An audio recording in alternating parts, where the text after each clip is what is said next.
ഈ ആഭരണം ഉപേക്ഷിക്കുന്ന ഒരു കാലഘട്ടത്തിൽ അവർ വിചാരിച്ച് ഇതങ്ങ് കട്ട് ചെയ്ത് കഴിഞ്ഞാൽ പിന്നെ ലോകമോഹങ്ങളൊക്കെ പോകുന്നു. പിന്നെ അതങ്ങ് കട്ട് ചെയ്ത് കഴിഞ്ഞപ്പം വേറെ പല സ്ഥലത്തോടെ ലോകമോഹങ്ങൾ വെളിപ്പെട്ടു വന്നു. ഇപ്പോൾ ഇത് എന്തിനാ ഊരിയെന്ന് പോലും ആളുകൾക്ക് മറന്നുപോയി. കാരണം അങ്ങനെയാണ് പാപത്തിൻ്റെ ശക്തി. നമ്മൾ ഒരു ആത്മാവ് ഉദ്ദേശിക്കുന്ന അർത്ഥമല്ല നമുക്ക് മനസ്സിലേക്ക് വരുന്നത്. അതുപോലെ വിശ്വാസം എന്ന് പറയുമ്പോൾ ദൈവത്തിൻ്റെ ആത്മാവ് ഉദ്ദേശിക്കുന്ന അർത്ഥമല്ല നമ്മുടെ മനസ്സിലേക്ക് വരുന്നത്. നമ്മൾ ആ അർത്ഥങ്ങളിൽ നിന്ന് ഒഴുകി മാറിയിട്ടുണ്ട്. നമ്മുടെ മനസ്സിലാക്കലുകൾ പാപം എന്നാൽ എന്താ എന്ന് ലോകം മനസ്സിലാക്കുന്ന അതേ മനസ്സിലാക്കലുകളിലേക്കാണ് നമ്മൾ എത്തിയിരിക്കുന്നത്. ദൈവത്തിൻ്റെ ആത്മാവ് എങ്ങനെയാണ് പാപത്തെ കാണുന്നതെന്ന് ഉള്ള പിടി നമുക്ക് വിട്ടുകിടക്കുകയാണ്. ശരിക്കും എല്ലാവർക്കും അല്ല, പൊതുവേ. അതുപോലെ തന്നെ വിശ്വാസം എന്ന് പറഞ്ഞാൽ എന്താണ്? വിശ്വസിക്കുക എന്ന് പറയുന്ന ലോകത്തിലെല്ലാ മതങ്ങളും പറയുന്ന അതേ കൺസെപ്റ്റുകളിലേക്ക് നമ്മൾ ഒഴുകി എത്തിക്കൊണ്ടിരിക്കുകയാണ്. അതിവിശുദ്ധ വിശ്വാസം എന്തെന്നുള്ളത് കൈമോശം വന്നുകൊണ്ടിരിക്കുകയാണ്. ഈ ഒഴുകിപ്പോക്ക് നമ്മൾ അറിയുന്നില്ല എന്നുള്ളതാണ് ഇതിനകത്ത് ഏറ്റവും പ്രധാനപ്പെട്ട ഘടകം. നമ്മൾ പല പ്രവൃത്തികൾ കൊണ്ട്, സൽപ്രവൃത്തികൾ കൊണ്ടും, അതുപോലെ നമ്മുടെ ഈ ഓർഗനൈസ്ഡ് വർക്ക്, സഭയുടെ വർക്കുകൾ, ക്രൂസൈഡുകൾ, ഇങ്ങനെ അല്ലെങ്കിൽ പിള്ളേരുടെ പ്രോഗ്രാം, വലിയവരുടെ പ്രോഗ്രാം, തമാശ ചിരി, ഇങ്ങനെയൊക്കെ കൂട്ടി പല പ്രോഗ്രാമുകൾ നടത്തി നമ്മളെങ്ങനെയോ നമ്മുടെ സമയം ഇതിനകത്ത് ഞാനും ആത്മീകനാണ് എന്ന് കാണിക്കത്തക്ക രീതിയിൽ ഒഴുകിപ്പോക്ക് മറച്ചു വെക്കാൻ നമ്മൾ ശ്രമിക്കുന്നുണ്ട്. പക്ഷേ കർത്താവ് പറയുന്ന ആ അർത്ഥങ്ങളിൽ നിന്ന് നമ്മൾ വളരെയധികം ഒഴുകിപ്പോയിട്ടുണ്ടാകാൻ സാധ്യതയുണ്ട്. അതൊന്ന് പരിശോധിക്കാൻ കൂടിയാണ് നമ്മൾ ഈ ദിവസങ്ങളിൽ ശ്രദ്ധിക്കുന്നത്. നമ്മൾ ഇന്നലെ കണ്ട പ്രധാനപ്പെട്ട ഒരു കാര്യം എന്ന് പറയുന്നത് പാപം യഥാർത്ഥത്തിൽ എന്താണ് പാപം എന്നുള്ള മനസ്സിലാക്കലിൽ നിന്ന്, വേദപുസ്തകത്തിൻ്റെ നിർവചനത്തിൽ നിന്ന് നമ്മൾ എന്തുമാത്രം അകന്നുപോയി എന്നുള്ളതാണ്. പാപം നമുക്ക് തൂത്തുകളയാൻ പറ്റുന്നതോ നമ്മൾ വിചാരിച്ചാൽ മാറിപ്പോകുന്നതോ ആയ ഒരു കാര്യമല്ല. ക്യാൻസറിനേക്കാളും മാരകമായതും ഒരു മനുഷ്യനും തന്നെത്താൻ രക്ഷിക്കാൻ പറ്റാത്തതുമായ വളരെ ദുർഘടമായ, വളരെ നശിപ്പിച്ച് കളയുന്ന ഒരു രോഗമാണ് പാപം. ഈ പാപം എന്ന് പറയുന്നത് നമ്മൾ എന്തെങ്കിലും ഒരു കാര്യത്തിൽ കുറച്ച് നിയന്ത്രണം വെച്ചാലൊന്നും തീരുന്ന കാര്യമല്ല. എന്തെങ്കിലും ചില നിയമങ്ങൾ വെച്ചാൽ ആ നിയമങ്ങൾ കൊണ്ട് പരിഹരിക്കപ്പെടാൻ പറ്റുന്നതുമല്ല. കാരണം പാപം എന്ന് പറയുന്നത് എല്ലാ മനുഷ്യൻ്റെയും പ്രകൃതത്തിൽ അടങ്ങിയിരിക്കുന്ന ഒരു കാര്യമാണ്. അവൻ്റെ പ്രകൃതത്തിനകത്ത് തന്നെ ഒരു പാപമുണ്ട്. നമ്മളൊരു മരം നോക്കിക്കഴിയുമ്പോൾ നമുക്ക് മനസ്സിലാകുന്നത് അതിനൊരു ട്രങ്കുണ്ട്, ബ്രാഞ്ചസ് ഉണ്ട്, ഇലകളുണ്ട്, ഫ്രൂട്ട്സ് ഉണ്ട്, അല്ലേ? ഇതെല്ലാം നമുക്ക് വെട്ടിക്കളയാൻ ശ്രമിക്കാം. പക്ഷേ നമുക്കൊന്നും കാണാൻ പറ്റാത്ത ആഴത്തിൽ ഇതിൻ്റെ വേര് കിടപ്പുണ്ട്. ഈ വേര് ഉണങ്ങിപ്പോയില്ലെങ്കിൽ വീണ്ടും ഇത് ഉണ്ടായി വരും. നമ്മൾ എത്ര പ്രവർത്തനങ്ങളെ കട്ട് ചെയ്ത് കളഞ്ഞാലും ഒരിടത്തത് മുറിക്കുമ്പോൾ വേറെടുത്തത് ഉണ്ടായി വരും. നമ്മൾ ഈ ആഭരണം ഉപേക്ഷിക്കുന്ന ഒരു കാലഘട്ടത്തിൽ അവർ വിചാരിച്ച് ഇതങ്ങ് കട്ട് ചെയ്ത് കഴിഞ്ഞാൽ പിന്നെ ലോകമോഹങ്ങളൊക്കെ പോകുന്നു. പിന്നെ അതങ്ങ് കട്ട് ചെയ്ത് കഴിഞ്ഞപ്പം വേറെ പല സ്ഥലത്തോടെ ലോകമോഹങ്ങൾ വെളിപ്പെട്ടു വന്നു. ഇപ്പോൾ ഇത് എന്തിനാ ഊരിയെന്ന് പോലും ആളുകൾക്ക് മറന്നുപോയി. കാരണം അങ്ങനെയാണ് പാപത്തിൻ്റെ ശക്തി. നമ്മൾ ഒരു നിയമം സ്ഥാപിക്കുമ്പോൾ വേറെ 10,000 നമ്മുടെ ജഡത്തെ എക്സ്പ്രസ് ചെയ്യാൻ, നമ്മുടെ കൊതികളെ എക്സ്പ്രസ് ചെയ്യാൻ, നമ്മുടെ വികാരങ്ങളെ എക്സ്പ്രസ് ചെയ്യാൻ 10,000 പാപത്തിൻ്റെ വാതിലുകൾ തുറക്കുക. കാരണം എന്താണെന്ന് വെച്ച് കഴിഞ്ഞാൽ ഒരു ഹോൾ അടയ്ക്കുമ്പോൾ ഇതിന് എവിടെയെങ്കിലും ഈ പാപത്തിന് വെളിയിൽ പോയേ പറ്റുള്ളൂ. അതുകൊണ്ട് എവിടെയെങ്കിലും പുതിയ വഴികൾ ഇത് തുറന്ന് കണ്ടുപിടിച്ചുകൊണ്ടിരിക്കും. ലോകമോഹം നമ്മുടെ ഉള്ളിലുള്ളത്, പാപജഡം നമ്മുടെ ഉള്ളിലുള്ളത് പ്രകടിപ്പിക്കപ്പെട്ടുകൊണ്ടേയിരിക്കും. കാരണം ഇതിൻ്റെ വേരറുക്കപ്പെട്ടിട്ടില്ല എന്നുള്ളതാണ് ഇതിൻ്റെ ഏറ്റവും ദുരന്തകരമായ കാര്യം. അതെന്താണ് പാപമെന്ന് ശരിക്കും നമുക്ക് പിടികിട്ടാനും പ്രയാസമാണ്. കാരണം ദൈവത്തിൻ്റെ ആത്മാവല്ല ഇന്ന് നമ്മളോട് പാപം എന്താണെന്ന് വെളിപ്പെടുത്തുന്നത്. ബുദ്ധിയാണ്, നമ്മുടെ ചുറ്റുമുള്ള സംസ്കാരമാണ്, ആളുകളുടെ അഭിപ്രായമാണ്. അവൻ നല്ലവനാണോ ചീത്തയാണോ, അവൻ കൊള്ളാം കേട്ടോ എന്ന് ആളുകളുടെ അഭിപ്രായമാണ്. ആത്മാവ് എന്താ പറയുന്നതെന്ന് ശ്രദ്ധിക്കാനോ വിവേചിക്കാനോ നമുക്ക് സാധിക്കില്ല. അതിൻ്റെ കാരണം ആത്മാവിൻ്റെ കാറ്റടിക്കുന്നത് വളരെ അപൂർവമായി മാറിക്കൊണ്ടിരിക്കുകയാണ്. കൃപാവരങ്ങൾ അന്യഭാഷ പറയുന്നത് കേൾക്കുന്നുണ്ടെന്നുള്ളതല്ലാതെ വേറെ ഒരു കൃപാവരങ്ങളൊന്നും കാണാനില്ലാത്തൊരവസ്ഥയിലേക്ക് വന്നുകൊണ്ടിരിക്കുകയാണ്. ക്രിസ്തു കേന്ദ്രീകൃതമായ, ഞാൻ കഴിഞ്ഞ ദിവസം ഒരിടത്ത് പറഞ്ഞ കാര്യം, എല്ലാവരും ഭയങ്കര പെന്തക്കോസുകാരായിക്കൊണ്ടിരിക്കുക, പക്ഷേ ക്രിസ്ത്യാനികളല്ലാതായിക്കൊണ്ടിരിക്കുക. അങ്ങനൊരു ദുരന്തം, ക്രിസ്തു ഇല്ലാത്ത എത്രയോ ഞായറാഴ്ചകൾ കടന്നു പോയിക്കൊണ്ടിരിക്കുക. ശരിക്കും ഞാൻ പറഞ്ഞാൽ പാപത്തിൽ നിന്നുള്ള ഒഴുക്ക്, വിശ്വാസം എന്ന ഈ വാക്കുകളിൽ നിന്നുള്ള ഒഴുക്ക് എല്ലാം അവസാനം ചെന്ന് ചേരുന്നത് ക്രിസ്തുവിൽ നിന്ന് നമ്മൾ ഒഴുകിപ്പോയി എന്നുള്ള ആ വലിയ സങ്കടകരമായ അവസ്ഥയിലേക്കാണ്. നമുക്കറിയാം, ഒരു ഞായറാഴ്ച വർഷിപ്പ് ചെയ്യാൻ പോലും യേശുക്രിസ്തുവിനെ ആവശ്യമില്ലാത്ത അനേക സഭകളുണ്ട്. ഞാൻ അങ്ങനെയുള്ള പല സഭകളിൽ അറ്റൻഡ് ചെയ്തിട്ടുണ്ട്. നിങ്ങളെക്കുറിച്ച് അല്ലായിരിക്കാം, നിങ്ങളൊന്ന് ശോധന ചെയ്ത് നോക്കാം. രാവിലെ വന്ന് 2 പാട്ട് പാടി, അന്യഭാഷ പറഞ്ഞു, പിന്നെ സങ്കീർത്തനം വായിച്ച് ദാവീദിനെക്കുറിച്ച് പറഞ്ഞു, പിന്നെ സാക്ഷ്യം പറഞ്ഞു, വിസ കിട്ടിയതും കിട്ടാത്തതുമായ കാര്യങ്ങൾ പറഞ്ഞു, ജോലി കിട്ടിയതും കിട്ടാത്തതുമായ കാര്യം പറഞ്ഞു, പ്രാർത്ഥിക്കണമെന്ന് പറഞ്ഞു. പിന്നെ ഒരു ഗസ്റ്റ് പ്രസംഗൻ കാണും, അദ്ദേഹം യിരെമ്യാവിനെക്കുറിച്ച് യേശയ്യാവിനെക്കുറിച്ചൊക്കെ പറഞ്ഞിട്ട് പോകും. എത്രയോ ആഴ്ചകൾ യേശുക്രിസ്തു എന്നൊരു വാക്ക്, അവൻ നമ്മളെ രക്ഷിച്ചു എന്നുള്ളൊരു വാക്ക് പോലും പറയാതെ, അതിനൊരു നന്ദി പറയാതെ, സ്തോത്രം ചെയ്യാതെ കടന്നു പോകും. നമ്മൾ അറിയുന്നില്ല. V have drifted far away from Christ. ഇവിടെ നമ്മൾ ശരിക്കും മരുന്നെന്ന് പറയുന്നൊരു സാധനം നമ്മുടെ കയ്യിലില്ല. മരുന്നുള്ള നല്ല വൈദ്യൻ്റെ അടുത്ത് നിലവിളിക്കുക എന്നുള്ളതല്ലാതെ വേറൊരു പരിഹാരവും ഇതിനില്ല എന്നുള്ളതാണ് അതിന് ഏറ്റവും വലിയ വേദപുസ്തകം നമ്മളെ പഠിപ്പിക്കുന്നത്. അതുകൊണ്ട് മാറത്തടിച്ച് നിലവിളിക്കാനുള്ളൊരു സീസണിലും നമ്മൾ ആനന്ദിച്ച് സന്തോഷമായിട്ട് പോവുകയാണ്. God has given us a season to cry and weep for his presence and groan for his interference. അതിനുവേണ്ടി നമ്മൾ നിലവിളിക്കേണ്ട ഒരു കാലം നമ്മുടെ മുമ്പിൽ വന്നിരിക്കുകയാണ്. ഇവിടെ ഇന്നലെ നമ്മൾ കണ്ടത് പാപത്തിൻ്റെ ആ 3 ലൊക്കേഷൻസിൽ പാപത്തെ ഐഡൻറ്റിഫൈ ചെയ്യുന്ന കാര്യമാണ്. പ്രവൃത്തികളിൽ, അതുപോലെ ചിന്തകളിൽ. ഇത് നമുക്ക് എല്ലാ മതങ്ങളിലുമുള്ള വെളിപ്പെടുത്തലുകളാണ്. നമുക്ക് അത്രയൊക്കെ ഇന്ന് അറിയുള്ളൂ, അത്രയൊക്കെ നമ്മൾ ശോധന ചെയ്യുന്നതുമുള്ളൂ. എല്ലാ മതങ്ങളിലും പറയുന്നുണ്ട് നല്ല മനസ്സ് വേണം, നല്ല പ്രവൃത്തികൾ വേണം. ഇത് പരിശുദ്ധാത്മാവ് ബോധ്യപ്പെടുത്തുന്നതല്ല, ഇത് മനസാക്ഷി ബോധ്യപ്പെടുത്തുന്നതാണ്. മനസാക്ഷിക്കും ഒത്തിരി നല്ല കാര്യങ്ങൾ നമ്മളെ പഠിപ്പിക്കാൻ പറ്റും. കാരണം നമ്മുടെ വല്യപ്പൂപ്പൻ തിന്നത് നന്മയും തിന്മയും തിരിച്ചറിയാൻ പറ്റുന്ന പഴമാണ്. അതുകൊണ്ട് ഇതിനകത്തെല്ലാം നന്മയും തിന്മയും ഉണ്ട്, എല്ലാ മതങ്ങളിലും ഉണ്ട്. മനുഷ്യനെ നന്നാക്കാൻ വേണ്ടിയാണ് എല്ലാ മതങ്ങളും പ്രവർത്തിക്കുന്നത്. അത് അവരാണ് നിർവചിക്കുന്നത് എന്താണ് നന്മ, എന്താണ് തിന്മ. നമ്മളാണ് തീരുമാനിക്കുന്നത് എന്താണ് നന്മ, എന്താണ് തിന്മ. എന്നാൽ ദൈവം എന്താണ് ആഗ്രഹിക്കുന്നത് എന്നുള്ളതിലേക്ക് പോകാൻ നമുക്ക് കഴിയുന്നില്ല. ഇന്നും നമ്മൾ പാപത്തെ കാണുന്നത് ചില പ്രവൃത്തികൾ, ചില ചിന്തകൾ, ഇതിനെ മാത്രമേ കാണുന്നുള്ളൂ. ഇതെല്ലാം പാപമാണ്, ഇതെല്ലാം പക്ഷെ ഫലം മാത്രമാണ്. ഈ നമ്മുടെ ഉള്ളിൽ വേര് പിടിച്ചിരിക്കുന്ന പാപം എന്ന വടവൃക്ഷം ഉണ്ടാക്കി വിടുന്ന ഫലമാണത്. അത് മുറിച്ച് കളഞ്ഞുകൊണ്ട് പാപം ഇല്ലാതാകുന്നില്ല. നമ്മൾ പലപ്പോഴും പനി വരുമ്പം പെട്ടെന്ന് പോയി പാരസെറ്റമോൾ കഴിക്കും. പാരസെറ്റമോൾ കഴിക്കുമ്പോൾ എന്ത് സംഭവിക്കും? പെട്ടെന്ന് ഒരു 1-2 മണിക്കൂർ ആകുമ്പോഴേക്കും ഒന്ന് വേർത്ത പനി അങ്ങ് മാറും. പിന്നെ അപ്പോൾ നമ്മൾ വിചാരിക്കും, ഞാൻ വിടുതലെടുത്ത് ബ്രദറെ. 3-4 ദിവസം കഴിയുമ്പം 3-4 ദിവസം 8 മണിക്കൂർ കഴിയുമ്പോൾ ഈ പനിയും വിറയലും പിന്നെയും വരും. കാരണം പാരസെറ്റമോളിനൊരു കാലാവധി ഉണ്ട്. ഇതുപോലെയാണ് പ്രസംഗത്തിന് പോകുന്നു, ഉപവാസത്തിന് പോകുന്നു. ഉപവാസമൊക്കെ പോയി കഴിഞ്ഞ് തിരിച്ചു വരുമ്പോഴേക്കും നല്ല ഒരു ഒരു ഒരു എന്താ വിടുതലൊക്കെ എടുത്തുകൊണ്ടാണ് വരുന്നത്.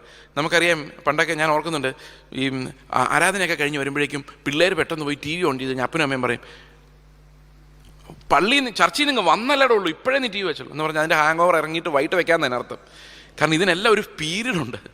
ആ പീരീഡ് വരെ നമ്മുടെ ഈ ആത്മീക മരുന്നുകൾ ഫലം ചെയ്യുന്നുള്ളൂ. ഇതിനകത്തേക്ക് ആ ഒരു നിത്യമായ ഒരു പണി ഈ മരുന്നുകളൊന്നും ചെയ്യുന്നില്ല. ഈ താൽക്കാലികമായ ഏച്ചുകെട്ടൽ വെച്ച് നമ്മൾ വിചാരിക്കുക, നാളെയും കൊണ്ട് എൻ്റെ പാപം അടങ്ങുമായിരിക്കും, നാളെ കഴിഞ്ഞും കൊണ്ട് ഞാൻ വിടുതലെടുക്കുമായിരിക്കും, കർത്താവ് ഇന്ന് വരണ്ട, നാളെ വന്നാൽ ഞാൻ ഒന്നും കൂടെ ഒരുങ്ങി റെഡി ആയിട്ടിരിക്കാം. ഈ നാളെ ഒരിക്കലും വരുന്നില്ല എന്നുള്ളതാണ് എൻ്റെ പരമാർത്ഥം. എന്നും we are living in an uncertain world. കർത്താവ് ഒന്നാ പോകുമോ? അറിയത്തില്ല. ഞാൻ എവിടുത്തെ ആളാണ്? ഇവിടുത്തെ ആളാണോ അവിടുത്തെ ആളാണോ? കാഹളനാദം കേൾക്കുമ്പോൾ ഞാൻ ഇവിടെ ഉണ്ടാവുമോ? ഏതായാലും കർത്താവ് പാസ്റ്റർ ശുശ്രൂഷ കഴിയുമ്പോൾ ആമേൻ കർത്താവാ യേശുവേ എന്ന് പറയുമ്പോഴേക്കും നമ്മൾ വേഗം വരണമെന്ന് പറയുന്നുണ്ട്. പക്ഷെ പോകുമെന്നും ഇല്ല, ഉറപ്പൊന്നും ഇല്ലാതെ വേഗം വരണമെന്ന് പറയുന്നത്. ഈ പോകുമെന്ന് ഉറപ്പില്ലാത്ത വേഗം വരണമെന്ന് പറഞ്ഞാൽ എന്ത് ചെയ്യും? കർത്താവ് എങ്ങാനും വേഗം വന്ന. ഇതെല്ലാം ആകെ ഒരു പ്രതിസന്ധിയിലേക്കാണ് നമ്മൾ പോയിക്കൊണ്ടിരിക്കുന്നത്. ഇത് നാളെ നന്നാകും നിങ്ങൾ വിചാരിക്കരുത്.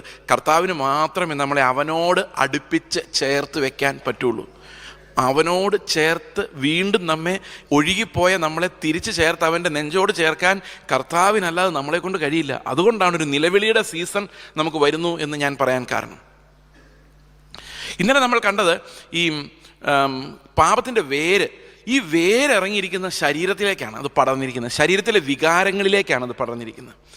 ശരീരത്തിൻ്റെ വികാരങ്ങൾ, ശരീരം ഒരിക്കലും നന്മയൊന്നും ഉൽപ്പാദിപ്പിക്കുന്നില്ല. അതിൻ്റെ കാരണം അതിനുള്ള കഴിവില്ല എന്നുള്ളതാണ്. That tree is bad with its Roots. അതിൻ്റെ വേരുകൾ ഉൾപ്പെടെ ആ മരം പോക്കാണ്, കേടാണ്. അതിന് നല്ല ഫലങ്ങളൊന്നും പുറപ്പെടുവിക്കാനുള്ള കഴിവില്ല. അതാണ് അതിൻ്റെ പ്രശ്നം. അപ്പോൾ ഇതിൻ്റെ വലിയ പ്രതിസന്ധിയുണ്ട്. നമ്മൾ എത്ര നന്നായാലും നന്നാവില്ല. കാരണം ഈ മരം ഈ സ്റ്റിൽ പ്രസൻറ്റ്. എത്ര സൽപ്രവൃത്തി ചെയ്താലും ശരിയാവില്ല. അപ്പോൾ നമ്മൾ പലപ്പോഴും വിചാരിക്കുന്നത് എങ്ങനെയാണെന്നറിയോ? എൻ്റെ ലൈഫ് എന്ന് പറഞ്ഞാൽ ഒരു 100 പഴം ഞാൻ ഉളവാക്കിയാൽ, ഫലം ഞാൻ ഉളവാക്കിയാൽ ഒരു ഒരു ഒരു ഒരു 70-75 ഫലം വലിയ കുഴപ്പമില്ല. ഒരു 10-25 ഒരു 15 ഫലം വലിയ കുഴപ്പമില്ല. എന്നാൽ ശരിയാണോ തെറ്റാണെന്ന് പറഞ്ഞാൽ ഒരു 5-6 മോശം ഫലം ഉണ്ടാകുന്നുണ്ട്. അതങ്ങ് പറിച്ച് കളഞ്ഞാൽ ഞാൻ മിടുക്കനായി എന്ന് വിചാരിക്കുന്നത്. പക്ഷെ നമ്മൾ അറിയാത്തൊരു കാര്യമുണ്ട്. ദ ഹോൾ മരം ഈസ് ബാഡ്. ഒരു പഴയ മരത്തിൽ, ഒരു മോശം മരത്തിൽ ഒരിക്കലും കുറച്ച് നല്ല ഫലങ്ങളും കുറച്ച് ചീത്ത ഫലങ്ങളും ഉണ്ടാകുന്നില്ല. നല്ലതാണെന്ന് നമ്മൾ അസ്യൂം ചെയ്യുന്നതാണ്. അതുകൊണ്ട് വേദപുസ്തകത്തിൽ പറയുന്നത് വിശ്വാസം ഇല്ലാതെ ചെയ്യുന്ന എല്ലാ പ്രവൃത്തികളും പാപമാണെന്ന് പറയുന്ന പോലെ പറയുന്ന വേറൊരു കാര്യം, നിർജീവ പ്രവൃത്തികളെല്ലാം മാനസാന്തരം നമ്മൾ എവിടെ നിന്ന്? നിർജീവ പ്രവൃത്തികളിൽ നിന്ന്. എന്താണ് നിർജീവ പ്രവൃത്തി? ക്രിസ്തുവില്ലാത്ത എല്ലാ പ്രവൃത്തിയും. കാരണം യേശുവാണ് ജീവൻ, അല്ലേ? യേശുവാണ് ജീവൻ. യേശു ഇല്ലാത്ത എല്ലാ പ്രവൃത്തിയും പാപമാണ്. വിശ്വാസമില്ലാത്ത എല്ലാ പ്രവൃത്തിയും പാപമാണ്. യേശു ഇങ്ങനല്ല അത് ചെയ്യുമായിരുന്നത് എങ്കിൽ നിങ്ങൾ ചെയ്യുന്നത് പാപമാണ്. യേശു ഇങ്ങനെ അല്ല സംസാരിക്കുമായിരുന്നത് എങ്കിൽ നിങ്ങൾ സംസാരിക്കുന്നത് പാപമാണ്. അതുകൊണ്ടാണ് ഈ പാപത്തിൻ്റെ വേര് നമ്മൾ പറയുന്നതിനേക്കാൾ ആഴത്തിലുണ്ട് എന്ന് നമ്മൾ മനസ്സിലാക്കേണ്ടത്. ഇതെങ്ങനെ പരിഹരിക്കും എന്നുള്ളത് നമ്മൾ ഇന്നലെ പറഞ്ഞുകൊണ്ടിരുന്നത്. ഇത് പരിഹരിക്കാൻ പ്രയാസമാണ്, പാടാണ്. അതിൻ്റെ കാരണം ഇത് നമുക്ക് അവകാശമായി കിട്ടിയതാണ്. ഈ പാപപ്രകൃതം ഈസ് അൻ ഇൻഹെറിറ്റൻസ്. അതാണ് ഇതിൻ്റെ പ്രോബ്ലം. നമുക്കറിയാം നമ്മുടെ പൂർവ്വ പിതാക്കന്മാർ, അതായത് നിങ്ങളുടെ പിതാക്കന്മാരുടെ സ്വത്തിന് ആരാ അവകാശികൾ? മക്കളാണ്. എന്തുകൊണ്ടാണ് പിതാക്കന്മാരുടെ സ്വത്തിന് മക്കൾ അവകാശികളാകുന്നറിയോ? ഈ പിതാക്കന്മാർ അധ്വാനിക്കുമ്പം അവരുടെ മക്കൾ അവരിൽ ഉണ്ട്. They are present in there parents. ആണോ അല്ലയോ? ഇപ്പോൾ ഒരു ആളെ അവൻ്റെ ജീവിതത്തിൻ്റെ ചെറുപ്പകാലത്ത് അവനെ കട്ട് ചെയ്ത് കളഞ്ഞാൽ, ഈ ലോകത്തുനിന്ന് കൊന്നു കളഞ്ഞാൽ, നീക്കിയാൽ ഒരാളല്ല ഇല്ലാതാകുന്നത്, ഒരു തലമുറയാണ് ഇല്ലാതാകുന്നത്. ഒരു പട്ടണമാണ്, ബഹുസഹസ്രം ആളുകളാണ് ഇല്ലാതാകുന്നത്. അതൊരു ജനതയാണ് ഇല്ലാതാകുന്നത്. ആ ജനത എല്ലാം ആരിലുണ്ട്? ഈ ഒരു മനുഷ്യനിലുണ്ട്. ആ മനുഷ്യൻ അധ്വാനിക്കുമ്പം അധ്വാനത്തിൻ്റെ ഫലം അവനിൽ ആരെല്ലാം അവനിൽ നിന്ന് പുറപ്പെട്ടു വരുന്നോ അവർക്കെല്ലാം ഉള്ളതാണ്. അത് തൂത്ത് കളയാൻ പറ്റിയല്ല. അതിൻ്റെ പ്രധാനപ്പെട്ട കാര്യം എന്ന് വെച്ച് കഴിഞ്ഞാൽ, ഞാൻ എൻ്റെ പിതാവിനോട് പറഞ്ഞ ഒരു കാര്യമാണ്, എനിക്ക് പിതൃ അവകാശങ്ങൾ വേണ്ട. കാരണം കർത്താവ് തരുന്നതുകൊണ്ട് ജീവിച്ച് മരിക്കണം എന്നാണ് എൻ്റെ ആഗ്രഹം. അപ്പം പറഞ്ഞു, നിനക്ക് അല്ലേലും തരുന്നില്ല. ആദ്യം വഴക്കുണ്ടാക്കി അവസാനം പറഞ്ഞു, നിനക്ക് അല്ലേലും തരുന്നില്ല, നിന്റെ മകന് കൊടുക്കാൻ തീരുമാനിച്ചിരിക്കുക. എന്ത് ചെയ്യാൻ? തൂത്താലും ഇത് പോകില്ല. ഇനി മകനെ ഞാൻ പഠിപ്പിക്കണം, ഈ അവകാശമല്ല സ്വർഗത്തിലെ അവകാശത്തിന് വേണ്ടി കാത്തിരി. അവനത് പറയുമെന്ന് എനിക്കറിയാൻ വയ്യ. ഇനി അവനത് വേണ്ടെന്ന് പറഞ്ഞാലും അവൻ്റെ മകൻ, ഇത് രക്ഷപ്പെടാൻ പറ്റില്ല. ഇത് ഈ അവകാശം ഇങ്ങനെ കിടക്കും, രക്ഷപ്പെടാൻ പറ്റില്ല. അതുപോലെ ആദം പാപം ചെയ്തപ്പോൾ ആദമിൽ ഉണ്ടായിരുന്നവർക്ക് എല്ലാവർക്കും ആദം ഫ്രീ ആയിട്ട് കൊടുത്തൊരു അവകാശമാണ് ഈ പാപവും അതിൻ്റെ ശമ്പളമായ മരണവും. അത് തൂത്ത് കളയാൻ പറ്റില്ല. അത് എത്ര തൂത്താലും നമ്മളിൽ നിന്ന് പോവുകയുമില്ല. നമ്മൾ ജനിക്കുമ്പോഴേ ഈ പാപവും മരണവും അവകാശമായിട്ട് കിട്ടിയവരാണ് നമ്മൾ ജനിക്കുന്നത്. ഗമ ചില്ലറയല്ലെങ്കിലും ഇത് അവകാശം പ്രാപിച്ചുകൊണ്ട് നമ്മൾ എല്ലാ കുഞ്ഞും ഈ ലോകത്തിലേക്ക് ജനിക്കുന്നത്. അതുകൊണ്ടാണ് ഇത് തൂത്താൽ പോകാത്തത്, അതുകൊണ്ടാണ് ഉപവാസം എടുത്താൽ പോകാത്തത്, അതുകൊണ്ടാണ് ഇത് പ്രാർത്ഥിച്ചാൽ പോകാത്തത്, അതുകൊണ്ടാണ് ഇത് എന്തും മനുഷ്യപ്രവൃത്തിയാലും പോകാത്തത്. ദൈവത്തിന് തന്നെ ഈ ഭൂമിയിലേക്ക് ഇറങ്ങി വരേണ്ടി വന്നത് ഈ ഒരു പ്രതിസന്ധി അത്ര ഗൗരവമുള്ളതായതുകൊണ്ടാണ്. അല്ലെ പഴയ നിയമത്തിലെ പറഞ്ഞാൽ മതിയായിരുന്നു, മക്കളെ കുറച്ച് ഉപവാസം എടുക്കുന്നത് അങ്ങ് പൊക്കോളും എന്ന് പറഞ്ഞാൽ മതി. കർത്താവിന് കഷ്ടപ്പെടേണ്ട കാര്യമില്ലായിരുന്നു. So sin was such a serious issue that God had to come down to this earth and die. അവൻ ഇവിടെ വന്ന് പിടഞ്ഞ് ക്രൂശിൽ മരിക്കേണ്ട അത്ര ഗൗരവമുള്ള ഒരു പ്രതിസന്ധിയാണ് പാപം മനുഷ്യന് ഉണ്ടാക്കി വെച്ചത്. ഇതിനെ ഗൗരവത്തോടെ കണ്ടാൽ നമ്മൾ ഭയപ്പെട്ടു പോകും, അലറി വിളിച്ചു പോകും. ഞാൻ കർത്താവിന് മുമ്പിൽ നിലവിളിച്ചിട്ടുണ്ട്, കർത്താവെ എന്നെ നീ എങ്ങനെ സഹിക്കുന്നു എന്ന് ചോദിച്ച്. കാരണം that's so difficult for God. കാരണം എന്നെപ്പോലെ ഒരാളെ മടിയിലിരുത്തുക, ചേർത്തിരുത്തുക, കെട്ടിപ്പിടിക്കുക എന്ന് പറഞ്ഞാൽ ദൈവത്തെക്കുറിച്ച് അസാധ്യമാണ്. കാരണം I am so different from him, so sinful. പക്ഷെ എനിക്കത് മനസ്സിലാകുന്നില്ല. ഞാൻ വിചാരിക്കുന്നു I am okay because I did that, I am okay because I am doing this. But we are not okay. We have a sinful flesh. ഒരു പാപജഡം, എത്ര തൂത്താലും പോകാത്ത, എത്ര വെട്ടിക്കളഞ്ഞാലും പിന്നെയും മുളച്ചു വരുന്ന ഒരു പാപത്തിൻ്റെ ജഡമുണ്ട്. അവകാശം കിടക്കുകയാണ്, ആദമിൻ്റെ അവകാശം. അതാണ് നമ്മൾ ഇന്നലെ പറഞ്ഞു നിർത്തിയത്. There's a point when we all are in trouble. We cannot go forward. കാരണം അവിടെ നമ്മൾ തീർന്നു, നമ്മുടെ എഫേർട്സ് തീർന്നു. എൻ്റെ ശരീരം ഈ വേര് നിൽക്കുന്നത് കൊണ്ട് ഈ ശരീരം എന്ത് പ്രൊഡ്യൂസ് ചെയ്താലും ദൈവത്തിന് മുൻപിൽ അത് പാപമാണ്. എൻ്റെ ശരീരം ചുടാൻ ഏൽപ്പിച്ചാലും പാപമാണ്. എൻ്റെ സകല സ്വത്തും ദരിദ്രർക്ക് കൊടുത്താലും പാപമാണ്. കാരണം അവിടെ ഒന്നും ഞാൻ വളരുന്നതല്ലാതെ കർത്താവിൻ്റെ നീതി വെളിപ്പെടുന്നില്ല. ഒരു ചെറിയ കാര്യം പോലും, ഞാൻ ഇന്നലെ പറഞ്ഞൊരു ചെറിയ സൽപ്രവൃത്തി പോലും ആഡ് ചെയ്യപ്പെടുന്നത് നമ്മുടെ സ്വയബോധത്തിലേക്കാണ്. The self consciousness. ഞാൻ ആരാ? ഞാൻ മോശം ആൾക്കാരൊന്നും അല്ല കേട്ടോ, ഞാൻ അത് ചെയ്ത ആളാണ്, ഞാൻ ഇത് ചെയ്ത ആളാണ്, ഞാൻ ഇത്രയും വിട്ടുകൊടുത്ത ആളാണ്. അവനാണ് വലുതാകുന്നത്. That sinful flesh is enhanced by these lifeless works. ജീവനില്ലാത്ത പ്രവൃത്തികൾ പഴയ മനുഷ്യനെ ബലപ്പെടുത്തുന്നതേ ഉള്ളൂ. ഒരു കഥ ഇങ്ങനെ കേട്ടിട്ടുണ്ട്, ഇത് ചുരുക്കി പറയാം. ഒരു കഥയിൽ, ഒരു കുഞ്ഞു കഥയിൽ, ഇത്രയും നേരം പറഞ്ഞ കാര്യമല്ല, ഞാൻ ചുരുക്കി പറയാം. ഒരു ദിവസം ഒരു മനുഷ്യൻ റോഡിലൂടെ ഇങ്ങനെ തണുത്തുറഞ്ഞ ഐസ് ഉള്ള സ്ഥലത്തോടെ ഇങ്ങനെ നടന്നു പോകുമ്പം ഒരു കുഞ്ഞ് അണലിപ്പാമ്പ് ചാകാറായി കിടക്കുകയായിരുന്നു. ഇയാൾക്ക് ആ അണലിപ്പാമ്പിനോട് ഭയങ്കര സിമ്പതി തോന്നി. ഈ അടുത്ത കാലത്ത് ഡൊണാൾഡ് ട്രംപാണ് ഈ കഥ പറഞ്ഞത്. ഇതാ ഉദ്ദേശത്തിലല്ല ഞാൻ പറയും. ഈ ഡൊണാൾഡ് ട്രംപ് പറഞ്ഞത് മുസ്ലിങ്ങളെ കുറിച്ചാണ്. അതാ പുള്ളിയുടെ കുഴപ്പം. ഞാൻ പറയുന്നത് അവരെക്കുറിച്ചല്ല, ഞാൻ പറയുന്നത് തീവ്രവാദികളെ കുറിച്ചാണ് പുള്ളി പറഞ്ഞത്. ഞാൻ പറയുന്നത് പാപത്തെക്കുറിച്ചാണ്, പാപിയെക്കുറിച്ചാണ്. ഈ പാമ്പിനെടുത്ത് ഇവൻ പോക്കറ്റ് വെച്ച് കുറേ നേരം കഴിഞ്ഞപ്പോൾ ഇവൻ്റെ ചൂടടിച്ചിട്ട് ഈ പാമ്പിന് ജീവൻ വെച്ചു. പാമ്പിന് ജീവൻ വെച്ചപ്പോൾ പാമ്പ് ഒരു കൊത്തു വെച്ച് കൊടുത്തു. ഇവൻ ഈ പാമ്പിനോട് ചോദിച്ചു, എൻ്റെ ചൂടാണ് ഇത്രയും നേരവും നിന്നെ ജീവിപ്പിച്ച് വെച്ചത്, ഇപ്പം ഞാൻ മരിക്കും, അതിൻ്റെ പുറകെ നീ മരിക്കും, നീ എന്തിനാണ് എന്നെ കൊത്തിയെന്നൊരു ചോദ്യം ചോദിച്ചു. പാമ്പ് പറഞ്ഞു, ഞാനൊരു പാമ്പാണ്, എന്നെക്കൊണ്ട് ഇത്രയൊക്കെ പറ്റുള്ളൂ. നീ എന്നെ സ്നേഹിച്ചെന്നോ നീ എന്നെ സംരക്ഷിച്ചെന്നോ പറഞ്ഞിട്ട് എഴുന്നേറ്റൊന്നൊരു താങ്ക് യു പറയാനൊന്നും എന്നെക്കൊണ്ട് കഴിയത്തില്ല. അല്ലെങ്കിൽ ശരിയല്ലേ, ഈ പാമ്പ് നാളെ എഴുന്നേറ്റ് thank you sir four saving me എന്ന് പറയുമെന്ന് നിങ്ങൾ വിചാരിച്ചോ? വിചാരിച്ചല്ലേ തെറ്റിപ്പോയത്? പാമ്പിന് അത്രേ പറ്റുള്ളൂ. അവനൊരിക്കലും നന്നാൻ പറ്റിയല്ല. പാമ്പിനെ കണ്ട എന്ത് ചെയ്യണമായിരുന്നു? തല്ലിക്കൊല്ലണമായിരുന്നു. വേറൊന്നും അവിടെ ചെയ്യാൻ ഇല്ല.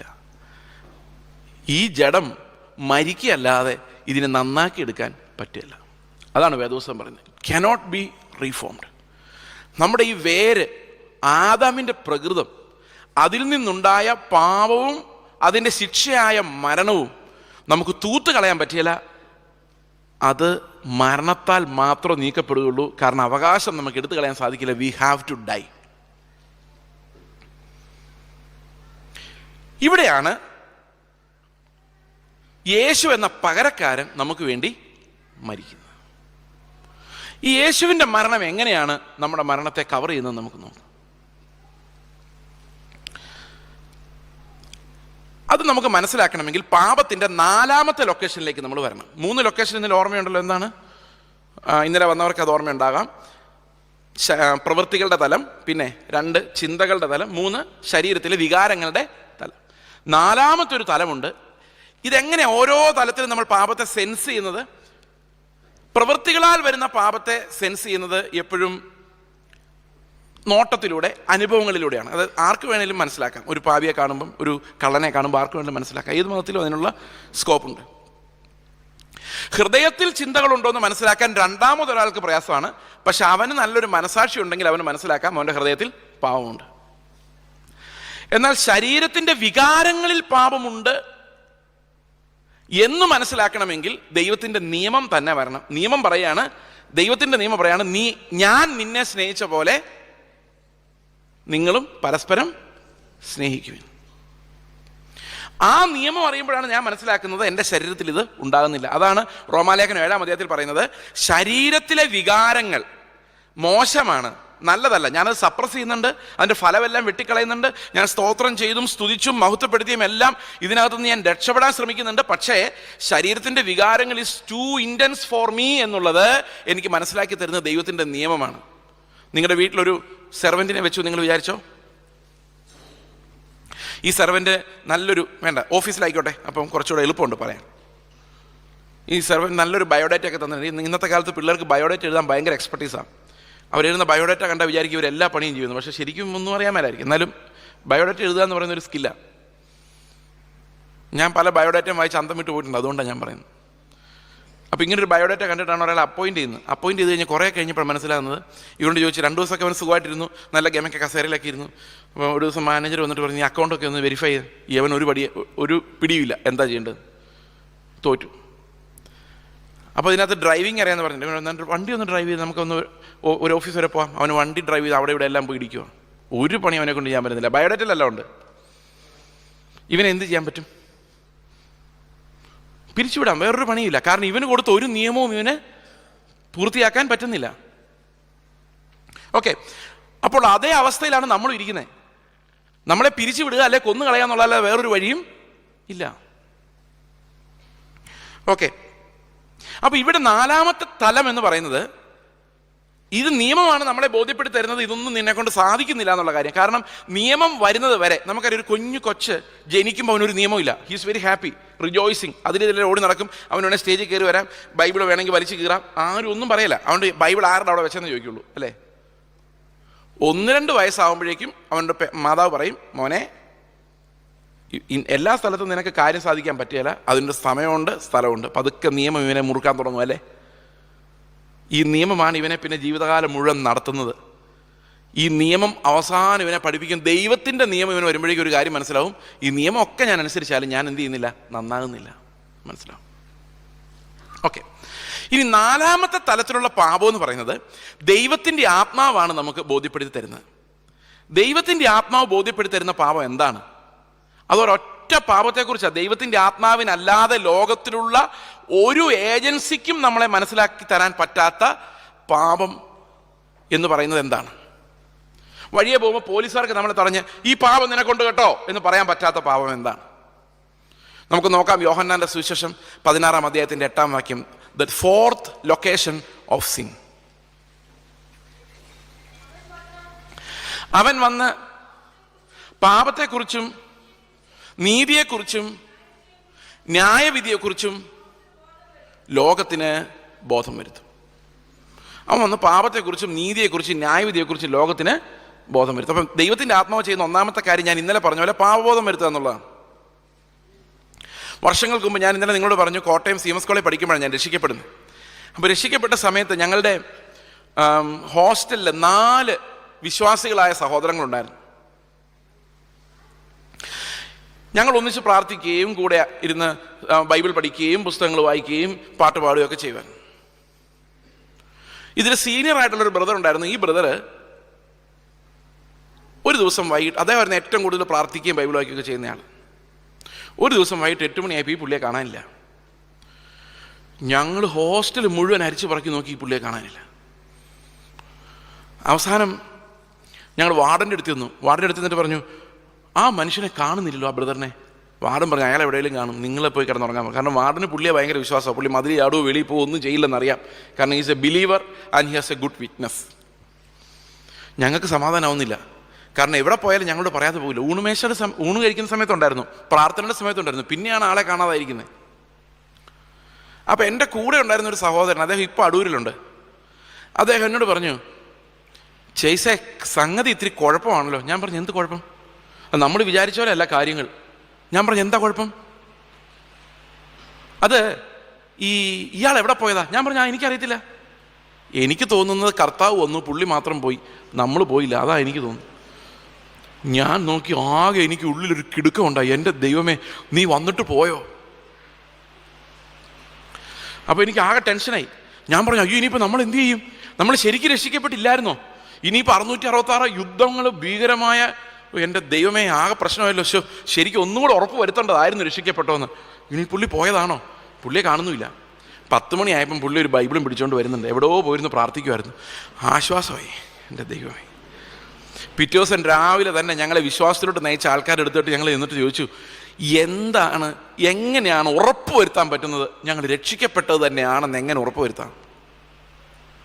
അപ്പോൾ അവർ പറഞ്ഞു, എന്തെങ്കിലും തെറ്റ് നിങ്ങൾ ചെയ്യാൻ തോന്നുമ്പോൾ അത് തെറ്റാണ്, ചെയ്യരുത് എന്ന് തോന്നുന്ന ആ ശബ്ദം നിങ്ങളുടെ ഉള്ളിലുണ്ടെങ്കിൽ ദൈവത്തിൻ്റെ ആത്മാവ് നിങ്ങളോട് സംസാരിക്കുന്നുണ്ട്. ഭയങ്കര സന്തോഷമായി. കാരണം അന്നത്തെ കാലത്ത് എപ്പോഴായാലും ഈ തെറ്റാ കൂടുതൽ ഹൃദയത്തിൽ വരുന്നത്. അപ്പോഴെല്ലാം വേണ്ടാന്ന് തോന്നുന്നുണ്ട്. അപ്പോൾ ആത്മാവായിരിക്കും എന്നങ്ങ് വിചാരിച്ചു. ആ ഒരു ആശ്വാസത്തിൽ കുറേ നാൾ അങ്ങനെ പോയി. പിന്നെ മനസ്സിലാകുന്നത് ഈ തെറ്റുകളൊക്കെ ശരിക്കും മനസാക്ഷിയാണ് പറഞ്ഞു തരുന്നത്. കാരണം ആത്മാവില്ലാത്തവർക്കും ഇതൊക്കെ തെറ്റാന്ന് ബോധ്യപ്പെടുന്നുണ്ട്. ഉദാഹരണത്തിന് ഒരു മോഷണം, ഒരു സാധനം കാണുമ്പോൾ എടുത്തോണ്ട് പോയേക്കാം എന്ന് തോന്നുന്നു. ഓക്കെ, എടുത്തോണ്ട് പോയേക്കാം എന്ന് തോന്നുന്നു.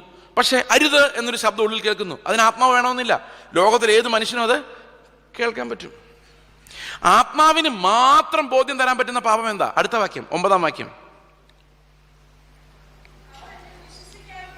അവർ എന്നിൽ വിശ്വസിക്കായ്ക കൊണ്ട് പാപത്തെക്കുറിച്ച്. അപ്പൊ എന്താ പാപം? അവർ എന്നിൽ വിശ്വസിക്കായ്ക കൊണ്ട് പാപത്തെക്കുറിച്ചും. അപ്പോൾ ഒരു വഴിയുണ്ട്, ഫെയ്ത്ത് എന്ന് പറയുന്നൊരു വഴി. അത് ഇല്ല ഒരാൾക്കെന്ന് ബോധ്യപ്പെടുത്തി തരാൻ ദൈവത്തിൻ്റെ ആത്മാവിന് മാത്രമേ കഴിയുകയുള്ളൂ. ഈ വിശ്വാസം എന്താണ്? ദൈവത്തിൻ്റെ ആത്മാവിന് മാത്രമേ കഴിയുള്ളൂ. ചില സമയത്ത് നമുക്ക് തോന്നുന്നില്ല, നമുക്ക് വിശ്വാസത്തിരി കുറവാ അല്ലേ? തോന്നുന്നില്ലേ? നമുക്ക് നോക്കാം എന്ത് വിശ്വാസമാണിത്. 2 തരം വിശ്വാസമുണ്ട് ലോകത്തിൽ. ഒരു വിശ്വാസം കേട്ട് കേൾവിയാൽ ഉണ്ടാകുന്നതാണ്. കേട്ട് കേൾവിയാൽ ഉണ്ടാകുന്ന വിശ്വാസം എങ്ങനെയാണെന്നറിയോ? അതെ, നിങ്ങളുടെ വീട്ടിൽ ഭയങ്കര കടഭാരവും പ്രശ്നങ്ങളൊക്കെ അല്ലേ? ഒരു കാര്യം ചെയ്യും, ഒരു വേളാങ്കണ്ണി വരെ ഒന്ന് പോ, പണ്ടത്തെ കാലം. അല്ലെങ്കിൽ ശബരിമല വരെ ഒന്ന് പോ, 40 ദിവസം വ്രതം എടുത്തിട്ട് പോ, ശരിയാവും. ഇന്നത്തെ കാലം ആ പാസ്റ്റർ എടുത്തു പോയി ഒന്ന് പ്രാർത്ഥിച്ചാൽ ചിലപ്പം കാര്യം നടക്കും. ഇത് കേട്ട് കേൾവിയാൽ വരുന്ന വിശ്വാസം. അതെല്ലാ മതങ്ങളിലും ഉണ്ട്. ആ പൂജാരിയുടെ അടുത്തൊന്ന് പോയാൽ അല്ലെങ്കിൽ ആ മന്ത്രവാദിയുടെ അടുത്തുനിന്ന് പോയാൽ, അല്ലെങ്കിൽ ഉപദേശിയുടെ അടുത്തുനിന്ന് പോയാൽ, ഒരാളുടെ അടുത്ത് അയാളുടെ പ്രത്യേകമായി ദൈവത്തിൻ്റെ അടുത്തുള്ള ആക്സസിലൂടെ നിങ്ങളെ അയാൾ രക്ഷപ്പെടുത്തിയെടുക്കും എന്ന് പറയുന്ന വിശ്വാസം നമുക്ക് മാത്രമല്ല ഉള്ളത്. ലോകത്തിലെല്ലാ മതങ്ങളിലും ദൈവത്തിനും മനുഷ്യരുടെയും ഇടയിൽ ഇടനിലക്കാരുണ്ട്. അതൊരു വലിയ വിശ്വാസമൊന്നുമല്ല, കേട്ടുകേൾവിയാൽ വരുന്ന വിശ്വാസമാണ്. എന്നാൽ ഇതൊന്നുമല്ലാത്ത ഒരു വിശുദ്ധ വിശ്വാസത്തിലൂടെയാണ്, വേർതിരിക്കപ്പെട്ട ഒരു വിശ്വാസത്തിലൂടെയാണ് കർത്താവ് ഈ പാപത്തിന്റെ വേര് അറുക്കുന്നത്. ആ ഫെയ്ത്ത് എന്താണെന്നാണ് നമ്മൾ ഇന്ന് കാണാൻ പോകുന്നത്. V have drifted much from the true meaning of that faith. എന്താണ് വിശ്വാസം? വിശ്വാസം എന്നതോ ആശിക്കുന്നതിൻ്റെ ഉറപ്പും കാണാത്ത കാര്യങ്ങളുടെ നിശ്ചയവും ആണ്. എന്താണ് ആശിക്കുന്നത്? ഈ ആശിക്കുന്നത് എന്താണെന്ന് ചോദിച്ചാൽ, ഞാൻ പണ്ടൊരു എറണാകുളത്തൊരു ചർച്ചിൽ സംസാരിക്കുമ്പോൾ ഞാൻ അവരോട് ഇങ്ങനൊരു ചോദ്യം ചോദിച്ചു. നിങ്ങളുടെ അവസ്ഥയ്ക്ക് മാറ്റം വരും, നിങ്ങളുടെ രോഗങ്ങൾ മാറും, നിങ്ങളെ ദൈവം ഉയർത്തും, നിങ്ങളുടെ തലമുറയെ മാനിക്കും, നിങ്ങളെ ദേശത്ത് അനുഗ്രഹ വിഷയമാക്കി മാറ്റും. 100% വിശ്വാസമുള്ളവരെ ഒന്ന് കൈപൊക്കാൻ പറഞ്ഞു. ആ സഭയിലുണ്ടായിരുന്ന സകല മനുഷ്യരും കൈപൊക്കി. എല്ലാവർക്കും വിശ്വാസമായിരുന്നു. തിരിച്ചു നോക്കിയപ്പം സ്റ്റേജിലിരുന്ന പാസ്റ്റർമാർ 3-4 പേരുണ്ടായിരുന്നു. അവരെല്ലാം കൈപൊക്കിയിരിക്കുക. സന്തോഷം. അടുത്ത ചോദ്യം. ഇപ്പം സമയം 9 മണി കഴിഞ്ഞ് 5 മിനിറ്റായി. എല്ലാവരും ക്ലോക്കിൽ നോക്കി. 9:07 കർത്താവ് വന്നാൽ 100% ഞാൻ അവൻ്റെ കൂടെ പോകും എന്ന്, 99 അല്ല, 100% ഞാൻ അവൻ്റെ കൂടെ പോയിരിക്കും എന്ന് ഉറപ്പുള്ളവർ ഒന്ന് കൈപൊക്കാൻ പറഞ്ഞു. ഒരൊറ്റ മനുഷ്യൻ പോലും എൻ്റെ ഫ്രണ്ടിലും ഇല്ലായിരുന്നു. പുറകോട്ട് നോക്കിയപ്പോൾ ഒരൊറ്റ പാസ്റ്ററിന് പോലും ഉറപ്പില്ലായിരുന്നു. ഞാനിപ്പോൾ നിങ്ങളോട് ചോദിച്ചതായിട്ട് നിങ്ങൾ വിചാരിച്ചോ? കൈ പൊക്കാൻ പറയാൻ ഞാൻ എന്താണെന്ന് വെച്ച് കഴിഞ്ഞാൽ എനിക്ക് സമാധാനമായിട്ടൊന്ന് തിരിച്ചു പോകാൻ വേണ്ടിയാണ്. ആശിക്കുന്നതിൻ്റെ ഉറപ്പ്. പക്ഷെ എന്താ പ്രശ്നം? ഉറപ്പൊക്കെ ഉണ്ട്, പക്ഷെ ആശിക്കുന്നത് മാറിപ്പോയി. അതാണ് പ്രശ്നം. ഇന്ന് ആശ മുഴുവൻ ഈ ലോകത്തിലാണ്.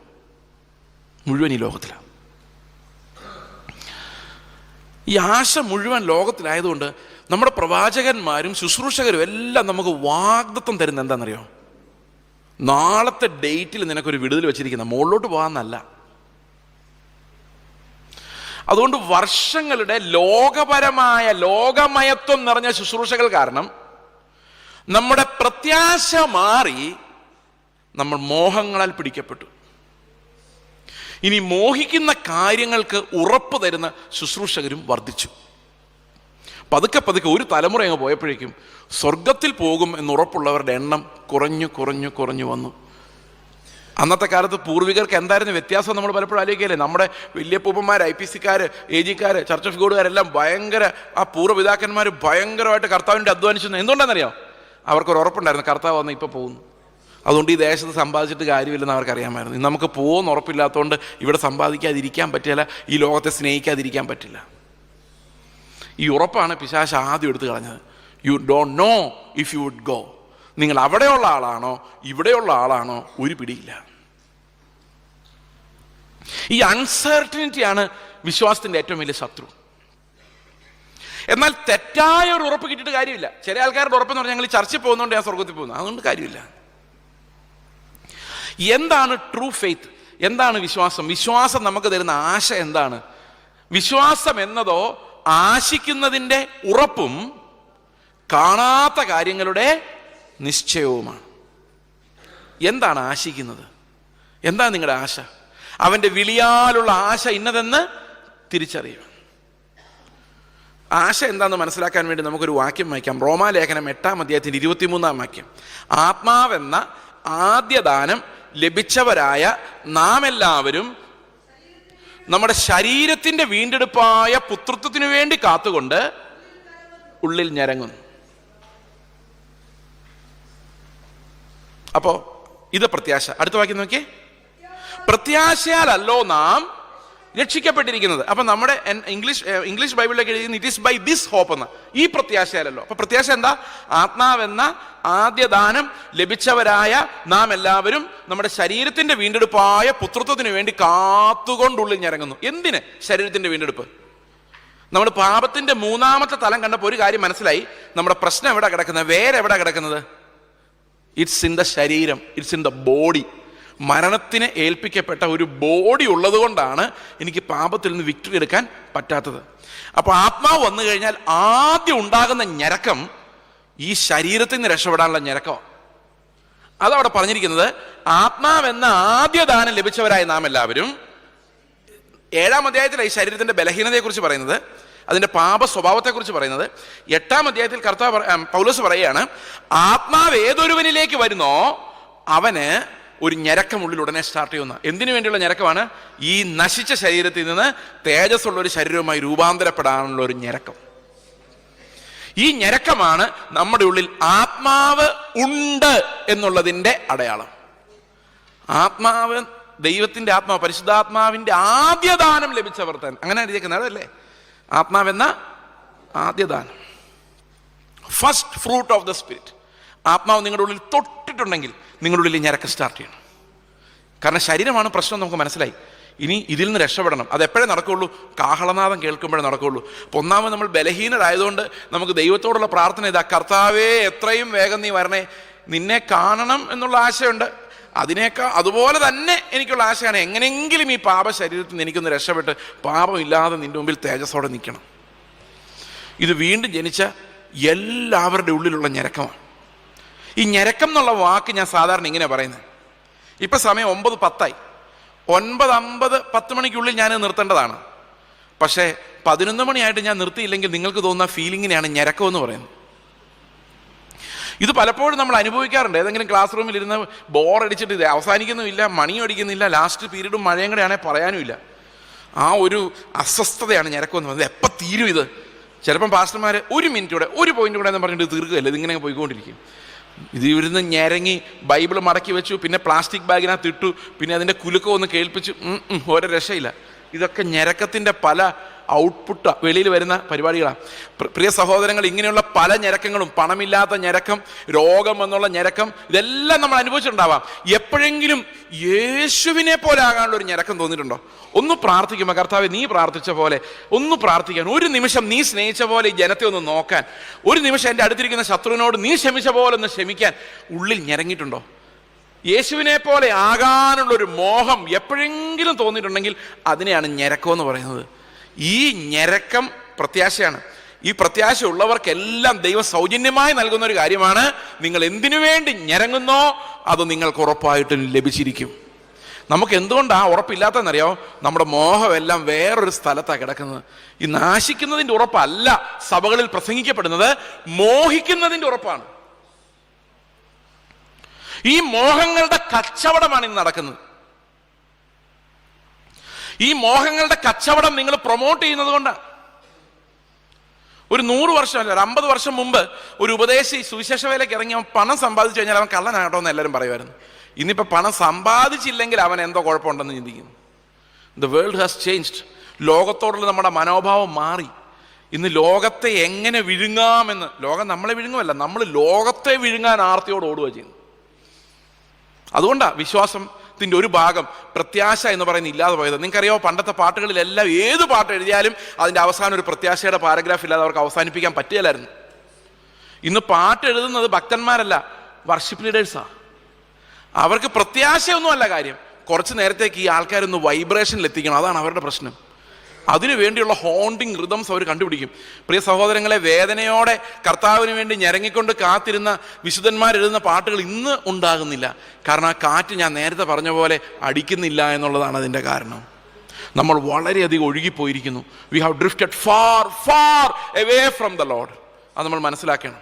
ഫെയ്ത്തിന്റെ അർത്ഥത്തിന് നമ്മൾ മാറിപ്പോയിരിക്കുന്നു. This was not the faith that was preached by the apostles. ഇന്ന് നമ്മൾ വിശ്വാസം എന്ന് പറയുന്ന ആ വിശ്വാസമല്ല അപ്പോസ്തലന്മാർ പ്രസംഗിച്ചുകൊണ്ട് നടന്ന വിശ്വാസം. ആ വിശ്വാസത്തിന്റെ നിർവചനത്തിൽ നമ്മൾ ഒത്തിരി ഒഴുകിപ്പോയിട്ടുണ്ട്. We have to come back, we have to get back. കാരണം ഈ വിശ്വാസം ഇല്ലാതെ ദൈവത്തെ പ്രസാദിപ്പിക്കാനോ പാപത്തെ ജയിക്കാനോ സാധിക്കില്ല. ഇതെന്തുകൊണ്ടാണ് ഈ ഫെയ്ത്ത് ഇത്രയും ഇമ്പോർട്ടൻ്റ് ആയിരിക്കുന്നത്? അതിൻ്റെ രണ്ടാമത്തെ ഭാഗം, ആശിക്കുന്നതിൻ്റെ ഉറപ്പെന്ന് പറഞ്ഞു കഴിഞ്ഞാൽ അതിൻ്റെ രണ്ടാമത്തെ ഭാഗം ഇതാണ്: കാണാത്ത കാര്യങ്ങളുടെ നിശ്ചയം, evidences of things not scene.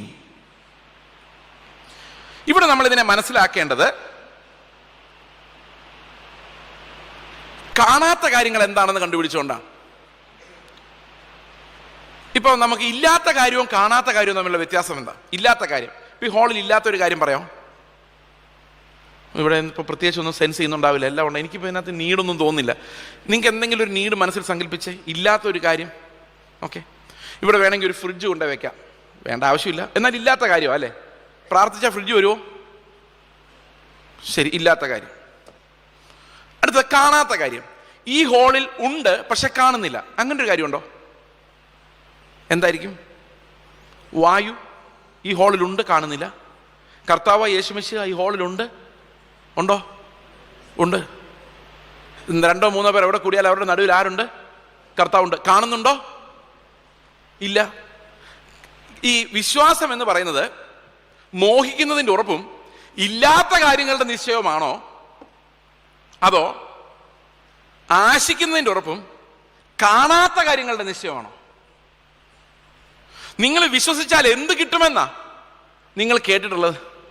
ഇല്ലാത്ത കാര്യം കിട്ടുമെന്നാണോ, കാണാത്ത കാര്യം കാണാൻ പറ്റുമെന്നാണോ? എന്താ നിങ്ങൾ കേട്ടിട്ടുള്ളത്? നിങ്ങൾ എങ്ങോട്ട് ഒഴുകിപ്പോയിരിക്കുന്നത്? ആ അർത്ഥത്തിൽ നിന്ന് എങ്ങോട്ടാ പോയിരിക്കുന്നത്? ഇന്ന് വിശ്വാസം എന്ന് വിശ്വസിക്കും ബ്രദറെ, ദൈവം വീട് തരും, ദൈവം വീട് തരും. പക്ഷെ അതല്ല രക്ഷാകരമായ വിശ്വാസം. ആ വിശ്വാസം കൊണ്ടുള്ള പ്രയോജനം എന്താണെന്നറിയോ? വീട് കിട്ടും, ആ പ്രയോജനമുള്ളൂ. ഞാൻ പലപ്പോഴും ആലോചിക്കാറുണ്ട്, ഇവിടെ നമ്മൾ പറയുന്ന വിശ്വാസം കൊണ്ടുള്ള പ്രയോജനം ഇവിടെയേ ഉള്ളൂ. ദൈവം നടത്തും, ഉറപ്പായിട്ടും നടത്തും. പക്ഷെ അതുകൊണ്ട് സ്വർഗത്തിൽ പോകാൻ പറ്റില്ല. ദൈവം വയറുവേദന മാറ്റും, വയറുവേദന മാറും, അത്രേ ഉള്ളൂ. ഞാൻ ദൈവം എൻ്റെ വയറുവേദന മാറ്റുമെന്ന് വിശ്വസിച്ചു, അതുകൊണ്ട് എന്നെ സ്വർഗത്തിൽ കൊണ്ടുവന്ന് നടക്കുകയില്ല. അതല്ല സ്വർഗത്തിൽ പോകുന്ന വിശ്വാസം, വയറുവേദന മാറുന്ന വിശ്വാസം. അത് കടഭാരങ്ങൾ മാറും എന്നുള്ള വിശ്വാസം, കടഭാരം മാറ്റാൻ കൊള്ളാം. അവന് നല്ല വിശ്വാസമാണ് ബ്രദറെ, അവൻ പരീക്ഷയ്ക്ക് പഠിച്ചിട്ടില്ലെങ്കിലും കർത്താവ് ജയിപ്പിക്കുന്നു പറഞ്ഞുകൊണ്ടിരിക്കുക. ആ വിശ്വാസം പരീക്ഷ ജയിക്കാൻ കൊള്ളാം, സ്വർഗത്തിൽ പോകാൻ കൊള്ളുകയില്ല. കടഭാരം മാറ്റും, രോഗം മാറ്റും. ഇതെല്ലാം സത്യദൈവത്തിൽ വിശ്വാസമില്ലാത്ത വിഗ്രഹങ്ങളെ ആരാധിക്കുന്നത് വരെ അവർ കരുതുന്ന വിശ്വാസങ്ങൾ. അതെല്ലാം ഇതിൻ്റെ ഒരു നല്ല മോഡൽ നമ്മുടെ ഇടയിലുണ്ടെന്നുള്ളതേ ഉള്ളൂ. നിങ്ങൾ എന്തിനെയാണ് വിശ്വാസം എന്ന് വിളിക്കുന്നത്? Is it about things you don't have, or is it about things that you cannot see? ഇവിടെ പറയുന്നത് കാണാത്ത കാര്യങ്ങളുടെ എവിഡൻസ് ആണ് ഫെയ്ത്ത് എന്ന എവിഡൻസ്. ഈ എവിഡൻസിലേക്ക് നമ്മൾ വരുമ്പോഴാണ് എങ്ങനെയാണ് നമ്മുടെ പാപത്തിനുള്ള മറുപടി കർത്താവ് കൊടുത്തതെന്ന് നമുക്ക് മനസ്സിലാകും. എന്താണ് കാണാത്ത കാര്യങ്ങൾ? 2 കൊരിന്ത്യ ലേഖനം 4-ാം അധ്യായത്തിന്റെ 18-ാം വാക്യം, 2 Corinthians chapter 4 verse 18. ഇതാണ് കാണാത്ത കാര്യങ്ങൾ. എന്താണ് കാണാത്ത കാര്യങ്ങൾ? കാണുന്നതിനെ അല്ല, കാണാത്തതിനെ അത്രേ ഞങ്ങൾ നോക്കിക്കൊണ്ടിരിക്കുന്നത്. കാണുന്നത് താൽക്കാലികം, കാണാത്തതോ നിത്യം. അപ്പൊ കാണാത്ത കാര്യങ്ങൾ എന്ത് കാര്യങ്ങളാ? നിത്യമായ കാര്യങ്ങളാ, ഇറ്റേണൽ കാര്യങ്ങളാ. അപ്പൊ നിത്യമായ കാര്യങ്ങൾ നമുക്ക് കാണാൻ പറ്റില്ല, പക്ഷെ അത് കാണാനായി നമ്മുടെ അകക്കണ്ണ് പ്രകാശിക്കുന്നതിനെയാണ് ഫെയ്ത്ത് എന്ന് പറയുന്നത്. മനസ്സിലാവുന്നുണ്ടോ ഞാൻ പറയുന്നത്? നിങ്ങളുടെ ഹൃദയ ദൃഷ്ടി പ്രകാശിച്ചിട്ട് നിങ്ങൾക്ക് വരുവാനുള്ള നിത്യത എന്താണെന്ന് കാണാൻ പറ്റുന്നതിനെയാണ് ദൈവികമായ വിശ്വാസം എന്ന് പറയുന്നത്. അത് ക്രിസ്തുവിലുള്ളവർക്ക് മാത്രം ലഭിക്കുന്നതാണ്, വേറൊരു മതത്തിലും ഇല്ല. സാമാന്യ കൃപയല്ല, അത് പ്രത്യേകമായ കൃപയാണ്, അത് എല്ലാവർക്കും ഇല്ല. എന്താണ് ഈ കാണാത്ത കാര്യങ്ങൾ? നിത്യമായ കാര്യങ്ങൾ, eternal things. What are the eternal things? നിത്യമായ കാര്യങ്ങൾ എന്ന് പറഞ്ഞാൽ എന്താ? ഈ നിത്യമായ കാര്യങ്ങളെക്കുറിച്ച് നമ്മൾ ചിന്തിക്കുമ്പോൾ ആദ്യം നമ്മൾ മനസ്സിലാക്കേണ്ടത് the relationship between time and eternity. ദൈവം ആദ്യം സൃഷ്ടിക്കുന്നത് സമയത്തെയാണ്, പിന്നെയാണ് ആകാശവും ഭൂമി ഉണ്ടാകുന്നത്. In the beginning God created heavens and the earth. അതുവരെ അനാദിയാണ്, ടൈം ഇല്ല, ഡേ ഇല്ല, കോസ്മിക് ഡേ പോലും ഇല്ല, ഒന്നുമില്ല, ശൂന്യതയാണ്. പിതാവും പുത്രനും പരിശുദ്ധാത്മാവും മാത്രമേ ഉള്ളൂ. അവിടെ ത്രിയേകത്വം ഇല്ലെങ്കിൽ പിന്നെ ദൈവം സ്നേഹമാണെന്ന് പോലും നമുക്ക് പറയാൻ പറ്റില്ലായിരുന്നു. കാരണം ആരും ഇല്ലാത്ത ദൈവം ആരെ സ്നേഹിക്കാൻ? ത്രിയേകത്വം എന്ന് പറയുന്നത് എന്തിനാ വെച്ചാൽ ദൈവത്തിൻ്റെ ഫുൾനെസ് ഒരു ത്രിയേക ദൈവത്തിലൂടെ മാത്രമേ നമുക്ക് അവൻ്റെ മോറൽ ഗുണങ്ങളുടെ പെർഫെക്ഷനെ കുറിച്ച് പറയാൻ പറ്റുള്ളൂ. പിതാവും പുത്രനും പരിശുദ്ധാത്മാവും മാത്രം ഉള്ള ആ അനാദി സമയത്ത് ദൈവം പറയാണ്, let the clock start moving, time ഉണ്ടാകട്ടെ. ഈ സമയം ഉണ്ടായപ്പോൾ സമയത്തിനകത്താണ് ആകാശവും ഭൂമിയും നമ്മളിന്ന് കാണുന്ന സകല വസ്തുക്കളും പ്രപഞ്ചവും ഉണ്ടായത്. ഇൻ ടൈമാണ്, അകത്ത്, സമയത്തിനകത്താണ്. നിത്യത എന്ന് പറയുന്നത് സമയത്തിനകത്തല്ല, സമയത്തിൻ്റെ പുറത്താണ്. ടൈമിനകത്തുണ്ടാകുന്ന എല്ലാ കാര്യങ്ങളും താൽക്കാലികമാണ്. ടൈം പോകുമ്പം അതും പോവും. അവസാനം കാലം തീരുമ്പോൾ ഈ സൃഷ്ടി മുഴുവൻ ഇല്ലാതായി പോവും. കാണാവുന്നതെല്ലാം പോവും, താൽക്കാലികമാണ്. ഇത് സത്യത്തിൽ ബൈബിൾ ഇങ്ങനെ പറഞ്ഞിട്ടുണ്ടെങ്കിലും ശാസ്ത്രത്തിന് ഇത് പറയാൻ 20-ാം നൂറ്റാണ്ട് വരെ കാത്തിരിക്കേണ്ടി വന്നു. 20-ാം നൂറ്റാണ്ടിലാണ് ആൽബർട്ട് ഐൻസ്റ്റീൻ എന്ന് പറഞ്ഞൊരു ശാസ്ത്രജ്ഞൻ, പുള്ളിയാണ് ആപേക്ഷികതാ സിദ്ധാന്തം കണ്ടുപിടിക്കുന്നത്. ഈ ആപേക്ഷിക സിദ്ധാന്തം കണ്ടുപിടിച്ച പുള്ളി ഇങ്ങനെ നാട് നീളം പോയി പുള്ളി പ്രസംഗിക്കും. ഇപ്പോൾ ഇത് പക്ഷെ ആർക്കും മനസ്സിലാവില്ല. ഇന്ന് ഇത് മനസ്സിലാവുന്ന ഒത്തിരി പേരുണ്ട്, പക്ഷെ അന്ന് ഇത് ആർക്കും മനസ്സിലാവില്ലായിരുന്നു പുള്ളി എന്താ പറയുന്നത്. ഇതാകെ മനസ്സിലാക്കിയുള്ളത് പുള്ളിയുടെ ഡ്രൈവറും പിന്നെ യൂറോപ്പിലുള്ളൊരു ശാസ്ത്രജ്ഞനും മാത്രമാണ് മനസ്സിലാക്കിയതല്ല. ഇത് കേട്ട് ശരിക്കും എന്താണെന്ന് കേട്ടിട്ടുള്ളത്, ശരിക്ക് വേണമെങ്കിൽ രണ്ടാമതൊരാളുടെ പറഞ്ഞു കൊടുക്കാവുന്ന രീതിയിൽ ഗ്രഹിച്ചിട്ടുള്ളവർ. അങ്ങനെ ഇരിക്കും ഐൻസ്റ്റീനും ഡ്രൈവറും ഇങ്ങനെ വരുന്ന വഴിക്ക് ഐൻസ്റ്റീൻ പറഞ്ഞു, എന്നെ ആർക്കും ഇങ്ങനെ അറിയത്തൊന്നുമില്ല, കാരണം അന്ന് ടി വിയും പേപ്പറും ഒന്നുമില്ല.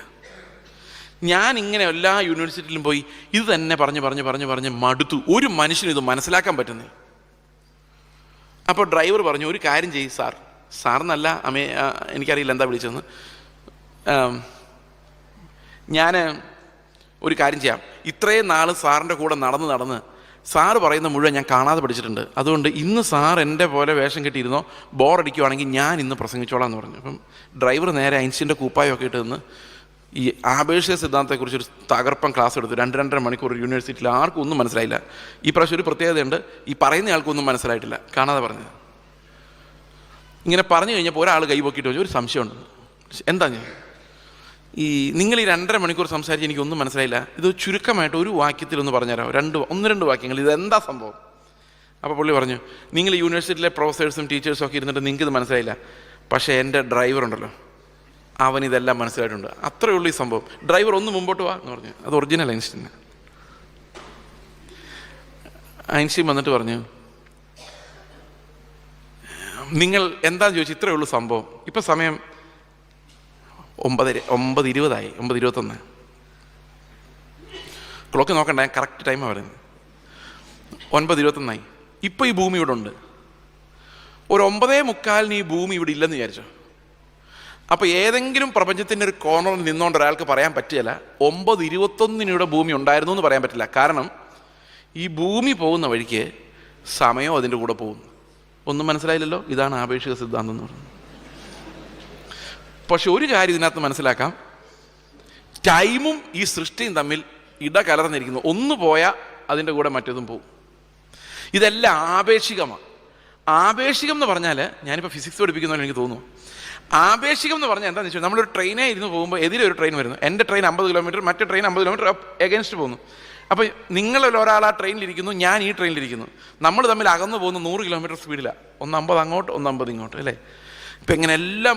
അപ്പോൾ ആ മറ്റേ ട്രെയിനിൻ്റെ യഥാർത്ഥ സ്പീഡ് എനിക്കറിയണം. ഞാൻ എന്ത് ചെയ്യണം? എവിടെയെങ്കിലും പോയി നിൽക്കണം, എങ്കിലും എനിക്ക് കാണാൻ പറ്റുള്ളൂ എന്ത് സ്പീഡിലാണ് പോകുന്നത്, അല്ലേ? ഇത്ര. പക്ഷെ അങ്ങനെ നിൽക്കാൻ ഭൂമിയിലൊരു സ്ഥലം ഇല്ലെന്നാണ് ഈ ഐൻസ്റ്റീൻ പറഞ്ഞത്. എന്ന് പറഞ്ഞാൽ എല്ലാം അങ്ങോട്ടും ഇങ്ങോട്ടും പോയി ഇതിലേതാ സത്യം എന്ന് കണ്ടുപിടിക്കാൻ ഒരു വഴിയില്ല. നന്നായല്ലേ? ഇങ്ങനെയാണ് ശാസ്ത്രം പൊളിഞ്ഞു പോയത്. ശാസ്ത്രം പൊളിഞ്ഞു പോയെന്നല്ല, ശാസ്ത്രത്തിൻ്റെ മെത്തഡോളജി എല്ലാം കറക്റ്റ് ആണെങ്കിലും ഇതിനൊരു സൊല്യൂഷനിലും എത്താൻ പറ്റിയല്ലാത്ത ഒരവസ്ഥ വന്നത് ഈ ആപേക്ഷിക സിദ്ധാന്തത്തോടു കൂടിയാണ്. ഞാൻ പറഞ്ഞത് ഇത്രയേ ഉള്ളൂ, സമയവും സൃഷ്ടിയും തമ്മിൽ ബന്ധപ്പെട്ട് കിടക്കുന്നുണ്ട്. ഇത് ഒരെണ്ണം പോകുമ്പം അതിൻ്റെ കൂടെ മറ്റേതും പോകും.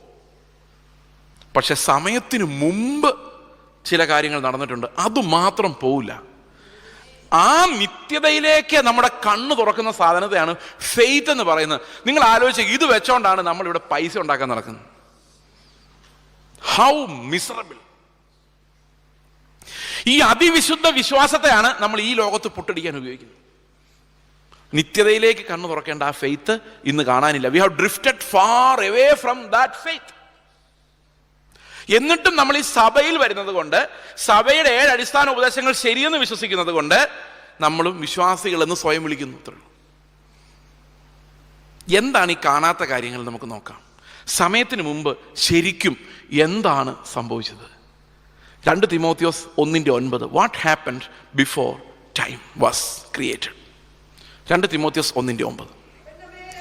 അവൻ നമ്മെ രക്ഷിക്കുകയും വിശുദ്ധ വിളി കൊണ്ട് നമ്മെ വിളിക്കുകയും ചെയ്തത് നമ്മുടെ സൽപ്രവൃത്തികൾ നിമിത്തമല്ല, not because of our works. കാരണം വർക്കിന്റെ കാര്യം നമ്മൾ ഇന്നലെല്ലാം പറഞ്ഞു, ഒരു ഗുണമില്ല, അതുകൊണ്ട് ആരെയും രക്ഷിക്കാൻ പറ്റില്ല. പിന്നെ എങ്ങനെ രക്ഷിച്ചെന്ന് നോക്കിയേ?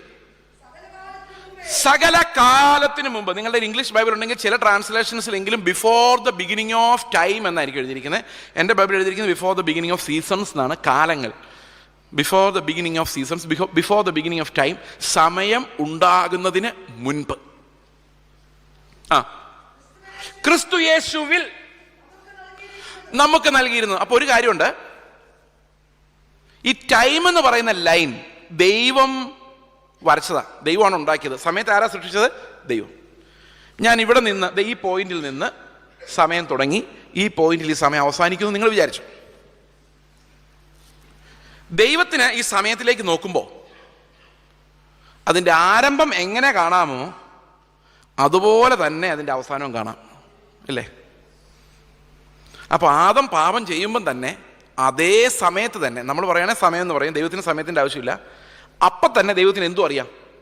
കർത്താവ് ക്രൂശിൽ മരിക്കുന്നതും കാണാം, ഞാൻ നിങ്ങളോടിപ്പോൾ സംസാരിച്ചുകൊണ്ടിരിക്കുന്നതും കാണാം. കാരണം ദൈവം സമയത്തിന് മുകളിലാണ്, അതീതനാണ്. അവൻ നിത്യനായ ദൈവം എന്ന് പറയാൻ കാരണം time is in his hands. അതുകൊണ്ട് അവസാനത്തെ ആദ്യം എന്ന പോലെ അറിയാവുന്ന ആളാണ് ആര്? ദൈവം. അപ്പൊ ദൈവം ഈ സമയത്തിന്റെ ലൈനിലേക്ക് നോക്കുമ്പോൾ അവന്റെ വിശുദ്ധന്മാർ ആദം തൊട്ട് ഞാൻ വരെ, നിങ്ങളുടെ കാര്യം നിങ്ങൾ പറഞ്ഞാൽ, ഇത്രയും പേരെ ദൈവം മുന്നമേ കണ്ടു. എല്ലാവരെയും കണ്ടോന്ന് ചോദിച്ചാൽ എല്ലാവരെയും കണ്ടു. പക്ഷേ ഇത്രയും പേരുടെ ഫെയ്ത്തിനെ ദൈവം കണ്ടു. 2 വ്യൂ പോയിന്റ് ഉണ്ട്. ചിലർ പറയുന്നു ഫെയ്ത്ത് ദൈവം കൊടുത്തു, ദൈവം ഇഷ്ടമുള്ളവരെ തിരഞ്ഞെടുത്തു. വേറൊരു കൂട്ടർ പറയുന്നു ഫെയ്ത്ത് മനുഷ്യൻ്റെയാണ്. എനിവേ, ഐദർ വേ ദൈവം കണ്ടു, അതിൽ സംശയമില്ലല്ലോ, സംശയമില്ല. ദൈവം അവരെ തിരഞ്ഞെടുത്തു. അങ്ങനെയല്ല ഇവിടെ എഴുതിയിരിക്കുന്നേ. എന്നിട്ട് എവിടെയാക്കി? ഇൻ ക്രൈസ്റ്റ്, ക്രിസ്തുവിലാക്കി എന്ന് പറഞ്ഞ എന്താ അർത്ഥം? എഫേസ്യർ 1:4 കൂടെ വായിച്ചോ. അവന്റെ സന്നിധിയിൽ നാം വിശുദ്ധരും നിഷ്കളങ്കരുമാകേണ്ടതിന് അവൻ നമ്മെ ലോകസ്ഥാപനത്തിന് മുൻപേ എവിടെ? അവനിൽ തെരഞ്ഞെടുത്തു. അവനിൽ, ഇൻ ക്രൈസ്റ്റ്. അപ്പൊ ടൈം ഉണ്ടാകുന്നതിന് മുമ്പ്, ലോകം സ്ഥാപിക്കപ്പെടുന്നതിന് മുമ്പ്, അനാദി തീരുമ്പം, ആദി തുടങ്ങുമ്പം, ആ ടൈം ഉണ്ടാകുന്ന ആ മോമെന്റിൽ, അതിന് തൊട്ടു മുമ്പ് സംഭവിച്ച കാര്യം എന്താണെന്ന് വെച്ച് കഴിഞ്ഞാൽ, സകല സൃഷ്ടിക്കും ആദിജാതനായി പുത്രനെ നിയമിച്ചു. ആ ആദിജാതനായ പുത്രനിലൂടെ നമ്മളെല്ലാം കണ്ടു, നമ്മളെ ക്രിസ്തുവിലാക്കി. എന്നിട്ട് പറഞ്ഞു ആകാശവും ഭൂമിയും ഉണ്ടാകട്ടെ. ഇതാണ് സമയത്തിന് മുമ്പ് നടന്ന നിത്യമായ കാര്യം. നിങ്ങൾ ആരെങ്കിലും കണ്ടിട്ടുണ്ടോ? കാണാത്ത കാര്യം. ബൈബിൾ മുഴുവൻ പറയുന്ന ഒരു തെരഞ്ഞെടുപ്പ് ഇതാണ്. അത് വിശ്വാസത്തിന്റെ അടിസ്ഥാനത്തിലാകട്ടെ, ദൈവത്തിന്റെ സോവറിറ്റിയുടെ അടിസ്ഥാനത്തിലാകട്ടെ, ദൈവം നമ്മെ തെരഞ്ഞെടുത്തു. എത്ര പേർ വിശ്വസിക്കുന്നുണ്ടത്? God elected me before the foundation of the world. എങ്ങനെ തിരഞ്ഞെടുത്തെന്നറിയോ? നമ്മളെ ചുമ്മാ നോക്കിയാൽ തിരഞ്ഞെടുക്കാനല്ല, കൂട്ടിയെടുത്ത് നരകത്തോട് ഇടാനേ തോന്നുള്ളൂ. പക്ഷെ ക്രിസ്തുവിൽ നമ്മളെ തിരഞ്ഞെടുത്തു എന്ന് പറഞ്ഞാൽ അവൻ്റെ യാഗം നമുക്കായി മുൻനിയമിക്കപ്പെട്ടിരുന്നു. അവൻ്റെ പൗരോഹിത്യത്താൽ, നിത്യ പൗരോഹിത്യത്താൽ അവൻ സർവ സൃഷ്ടിക്ക് മുൻപേ നമ്മളെ അവൻ്റെ മുമ്പിൽ കണ്ടെത്തി. അപ്പൊ ഇവിടെ എന്താ സംഭവിച്ചെന്നറിയോ?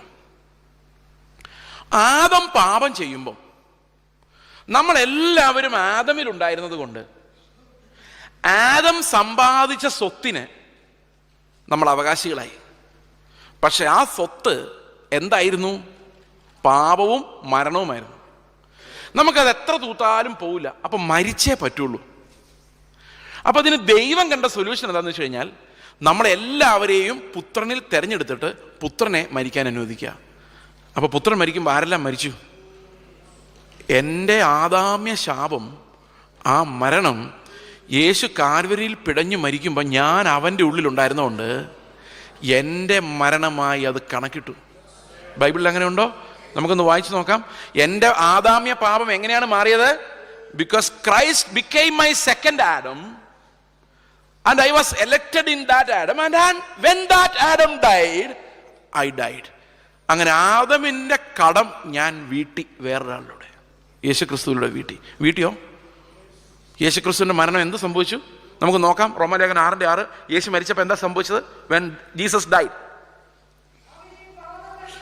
നാം ഇനിയും പാപത്തിന് അടിമപ്പെടാതെ വണ്ണം പാപ ശരീരത്തിന് നീക്കം വരേണ്ടതിന്, അതായത് ആ വേരിന്, ആ മരത്തിന് നീക്കം വരേണ്ടതിന്. വായിച്ചോ. നമ്മുടെ പഴയ മനുഷ്യൻ, അതായിരുന്നു ഈ വേര്, ആദമിക മനുഷ്യൻ. അവനോടുകൂടെ, അവൻ ക്രൂശിക്കപ്പെട്ടപ്പോൾ അവനോടുകൂടെ ക്രൂശിക്കപ്പെട്ടു എന്ന് നാം അറിയുന്നുണ്ടോ? കാണാത്ത കാര്യമാണ്. ഇതാണ് ഫെയ്ത്ത് നമ്മളെ കൊണ്ടെത്തിക്കുന്നത്. എങ്ങോട്ടാണെന്നറിയോ? എനിക്ക് പകരമുള്ള രണ്ടാമത്തെ ആദമിൻ്റെ മരണത്തിലൂടെ ഞാൻ ഉറപ്പായിട്ടും മരിക്കേണ്ട മരണം അവൻ മരിച്ചപ്പം ഞാൻ മരിച്ചതായി പിതാവൊക്കെ കൊണ്ടിരുന്നുള്ളതാണ്. ഇനി 2 കൊരിന്ത്യ ലേഖനം 5:14 കൂടെ വായിച്ചു. 2 കൊരിന്ത്യ ലേഖനം 5:14. ക്രിസ്തുവിന്റെ സ്നേഹം ഞങ്ങളെ നിർബന്ധിക്കുന്നു, എല്ലാവർക്കും വേണ്ടി ഒരുവൻ മരിച്ചിരിക്കെ എല്ലാവരും മരിച്ചു. ഓ, അത് ഭയങ്കരമായി പോയില്ലേ? ഒരാൾ മരിച്ചപ്പോൾ എന്ത് സംഭവിച്ചു? എല്ലാവരും മരിച്ചു. നിങ്ങൾ പോയി നിങ്ങളുടെ പിള്ളേർക്ക് 10 പിള്ളേരുണ്ടെന്ന് വെച്ചാൽ, നിങ്ങൾ വളർത്തുന്ന 10 പിള്ളേരുണ്ടെന്ന് വിചാരിച്ചു 10 പേർക്കും കൊണ്ടുപോയി ഫീസ് അടച്ചു. കോളേജിൽ ഫീസ് അടച്ചു കഴിഞ്ഞപ്പം ഫീസ് അടച്ചത് നിങ്ങളാണെങ്കിൽ രസീത് ആർക്കാ കിട്ടുന്നേ? രസീത് ആരുടെ പേരിലാണ് വരുന്നേ? പിള്ളേരുടെ പേരിലാണ് വരുന്നേ, അല്ലേ? യേശു കാൽവരി ക്രൂശിൽ മരിച്ചു, പക്ഷെ മരിച്ചു എന്നുള്ള രസീത് ആർക്കാ വന്നേക്കുന്നറിയോ? അവനിലുണ്ടായിരുന്ന നമുക്കാ. അതാ, ഒരാൾ മരിച്ചപ്പം, ഒരാൾ ഫീസ് അടച്ചപ്പം അവനിലുള്ള എല്ലാവരും ഫീസ് അടച്ചു. അവൻ ആർക്കു വേണ്ടി മരിച്ചോ അവരെല്ലാവരും മരിച്ചതായി സ്വർഗത്തിൽ എഴുതി. ഇപ്പൊ ചേസ് ജോസഫ് എന്നുള്ള പേരിന് നേരെ സ്വർഗത്തിൽ എഴുതിയിരിക്കുക, യേശുവിൽ അവന്റെ മരണവും ശാപവും ആദമിന്റെ അവകാശങ്ങളും അവസാനിച്ചു. He no more has to pay the debt of Adam. അങ്ങനെയാണ് നമ്മൾ റോമാലേഖനം 8-ാം അധ്യായത്തിന്റെ 3-ാം വാക്യത്തിൽ അവസാനിപ്പിച്ചത്. ജഡത്താലുള്ള ബലഹീന നിമിത്തം ന്യായപ്രമാണത്തിന് കഴിയാത്തതിനെ സാധിപ്പിക്കാൻ ദൈവം തന്റെ പുത്രനെ പാപജഡത്തിന് സദൃശ്യത്തിലും പാപനിമിത്തം അയച്ചു. പാപത്തിന് ആ ശരീരത്തിൽ മരണമെന്ന ശിക്ഷ വിധിച്ചു. നമ്മൾ രക്ഷപ്പെട്ടു. ത്രൂ ഹിസ് ഡെത്ത് നമ്മുടെ ഡെത്ത് വാസ് റിമൂവ്ഡ്. അവർ ഡെത്ത് വാസ് റിമൂവ്ഡ്. പക്ഷെ ഇവിടെ ഫെയ്ത്ത് തീരുന്നില്ല കേട്ടോ. ഇത് കാണാത്ത കാര്യം. കാൽവരിയിലെ 3 ക്രൂശ് ഉണ്ടായിരുന്നു. നടുവിലത്തെ ക്രൂശ് യേശുവിന്റെ അപ്പുറത്തിപ്പുറത്തോട്ടോ കള്ളന്മാരുടെ ആയിരുന്നു. ചരിത്രം നോക്കിയാൽ 3 പേരാ മരിച്ചത്. പക്ഷേ കാണാത്തൊരു കാഴ്ചയുണ്ട്. എന്താണെന്നറിയോ? ഈ നടുക്കത്തെ ക്രൂശിൽ എന്നെ പോലെയുള്ള ലക്ഷക്കണക്കിന് ആൾക്കാരാ മരിച്ചത്. നിങ്ങൾ കണ്ടായിരുന്നോ? കാണാത്ത കാര്യം നിങ്ങൾക്ക് ഉറപ്പുണ്ടോ? യേശുവിൻ്റെ കൂടെ നിങ്ങൾ മരിച്ചു എന്ന്? മരിച്ചു എന്ന് ഉറപ്പ് മാത്രം പോരാ, മരിച്ചതിന് തെളിവും വേണം. ആണ് പ്രശ്നം. Faith is an evidence of things not seen. എന്താ എവിഡൻസ്? യേശുവിൻ്റെ കൂടെ മരിച്ചവരെ ഇവിടെ ഉണ്ടോ? എന്താണ് അതിൻ്റെ തെളിവ്? പറഞ്ഞാൽ പോരാ. Faith is not just an expression of something. Faith എന്ന് പറയുന്നത് it's a connection with Christ. നമുക്ക് നോക്കാം അതെന്താ സംഭവിക്കുന്നത്. യേശു കാൽവരി ക്രൂശിൽ കിടക്കുമ്പോൾ അവൻ മരിച്ചോ എന്ന് ഉറപ്പ് വരുത്താൻ, എത്ര നിർണായകമാണ് ബൈബിളിൽ ഓരോ വാക്യവും നിങ്ങൾ ആലോചിച്ച്. മരിച്ചോ എന്ന് ഉറപ്പ് വരുത്താൻ വേണ്ടി പട്ടാളക്കാർ വന്ന് അവൻ്റെ വിലാപ്പുറത്ത് കുത്തിയപ്പോൾ രക്തവും വെള്ളവും ഒഴുകി. അവൻ മരിച്ചായിരുന്നു. ഞാനും അവൻ്റെ കൂടെ മരിച്ചതാ. ഞാൻ മരിച്ചോന്ന് എങ്ങനെ പരിശോധിക്കുന്നറിയോ? ഓരോ കുത്തും ഞാൻ കൊള്ളുമ്പോഴത് പരീക്ഷിക്കപ്പെടുന്നത്. ഞാനും മരിച്ചതാണോ? അപ്പോൾ ഈ കുത്തി നോക്കാൻ ഇഷ്ടംപോലെ ആൾക്കാർ നമ്മുടെ ചുറ്റുമുണ്ട്. ഇവൻ മരിച്ചതല്ലേ യേശുവിൻ്റെ കൂടെ, ഒന്നും നോക്കിയേക്കാം. ഒരു കുത്ത്. ആരുടെ എന്നെ കുത്തുന്നതെന്ന് ചോദിച്ചാൽ മരിച്ചിട്ടില്ല. അയ്യോ ഇവൻ എന്നെ കുത്തുന്നേന്ന് പറഞ്ഞാൽ മരിച്ചിട്ടില്ല. അവൻ ആരുടെ എന്നെ കുത്താൻ എന്ന് ചോദിച്ചാൽ മരിച്ചിട്ടില്ല. ഞാനിത് ഇങ്ങോട്ട് പ്രസംഗിച്ചിട്ട് ഇറങ്ങുമ്പോൾ ഇയാൾ എന്താ പറഞ്ഞുകൊണ്ടിരുന്നത് ഒരു വകയും മനസ്സിലായില്ല എന്ന് പറയുമ്പം അവൻ ആരുടെ അങ്ങനെ പറയാൻ ചോദിച്ചാൽ ഞാൻ മരിച്ചിട്ടില്ല. ആളുകൾ പുകഴ്ത്തി പറയുമ്പോൾ നന്നായിരുന്നു കേട്ടോ ബ്രദറെ എന്ന് പറയുമ്പോൾ ആയിരുന്നല്ലേ, നാളെ വിളിക്കണേ, ഞാൻ മരിച്ചിട്ടില്ല. മരിച്ചു കിടക്കുന്ന ഒരു ശവവും ഇന്നേ വരെ എഴുന്നേറ്റ് നിങ്ങൾ കരയുന്നത് പോരാന്നോ, എനിക്ക് കിട്ടിയിരിക്കുന്ന പെട്ടി പോരാന്നോ, എന്നെ അടക്കാനുള്ള ഈ ബാൻഡുമേളം പോരുന്നോ, ഇന്നേ വരെ പരാതി പറഞ്ഞിട്ടില്ല. മരിക്കാത്തവർക്ക് ആ പ്രശ്നങ്ങളുള്ളൂ, മരിച്ചവർക്ക് ഒരു പ്രോബ്ലം ഇല്ല. ഇന്ന് മരിക്കാതെ മരിച്ചു എന്ന് പറഞ്ഞ് നടക്കുന്ന ജഡങ്ങളെയും കൊണ്ട്, പ്രേതങ്ങളെയും കൊണ്ട് ക്രിസ്തീയ ലോകം ശ്വാസം മുട്ടിക്കിടക്കുക. ചിലവർ ആ ചർച്ച ചെന്നിട്ട് അവരെന്നെ ഒന്ന് ബഹുമാനിച്ചില്ല ബ്രദർ. ചത്ത് കിടക്കുന്ന നിന്നെ എന്തോ ബഹുമാനിക്കാൻ? What is this respect of world? ചില പ്രവാചകന്മാരെന്നോട് നിന്നെ മാനിക്കുമെന്ന്. എവിടെ ചത്ത് കിടക്കുന്ന എന്നെ മാനിക്കാൻ? അവന് എന്താ പടക്കം പൊട്ടിക്കൂ, രണ്ട് എന്താ ആചാര വെടി പൊട്ടിക്കൂ. ചെവി ഉണ്ടായിരുന്ന കാലത്ത് ഇത് കേൾക്കാൻ വയ്യായിരുന്നു. ഇതെല്ലാം മരിക്കാത്ത ജഡത്തിൻ്റെ പരാക്രമങ്ങളാണ്. നമ്മൾ ഇന്ന് കാണുന്ന അധികാര പോരാട്ടങ്ങളും സഭയ്ക്കകത്ത് നടക്കുന്ന സകല മ്ലേച്ഛതകളും ക്രിസ്തുവിൻ്റെ കൂടെ മരിക്കാത്ത ആളുകളുടെ പരാക്രമങ്ങളാണ്. ഈ മരണത്തിൽ നിങ്ങൾ വിശ്വസിച്ചേ, I am crucified with him, ഞാൻ അവൻ്റെ കൂടെ മരിച്ചു. ക്രിസ്തു മരിച്ചപ്പം ഞാനും മരിച്ചു. അപ്പോൾ ഒരുത്തം വന്ന് പറയാ, നിന്നെയൊക്കെ എന്തിനു കൊള്ളാം, മരിച്ചവനെ എന്തിനു കൊള്ളാം? ഒന്നിനും കൊള്ളത്തില്ല, ഗോൺ.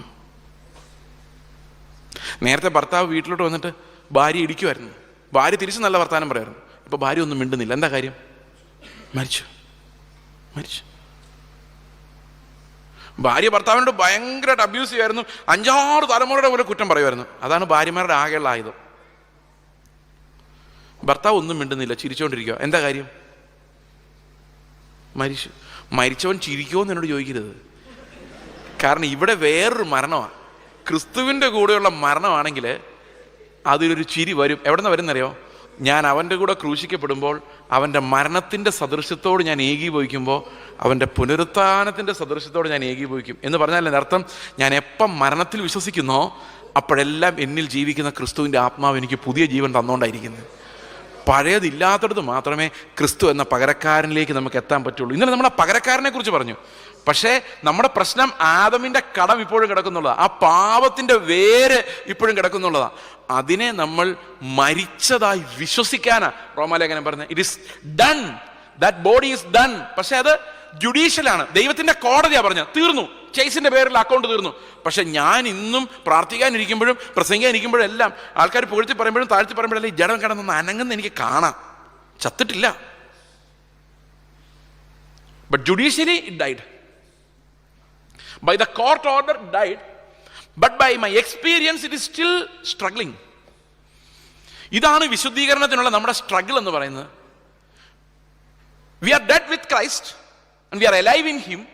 നമ്മൾ അവനോടുകൂടി ജീവിക്കുന്നു. പക്ഷെ അനുദിന ജീവിതത്തിൽ നമ്മൾ ഈ പഴയ ജഡത്തെ ഗുരുതരമായി അനുഭവിക്കുന്നു, വേദനയോടെ അനുഭവിക്കുന്നു. ഇതെങ്ങനെ പരിഹരിക്കാൻ പറ്റും? What will we do?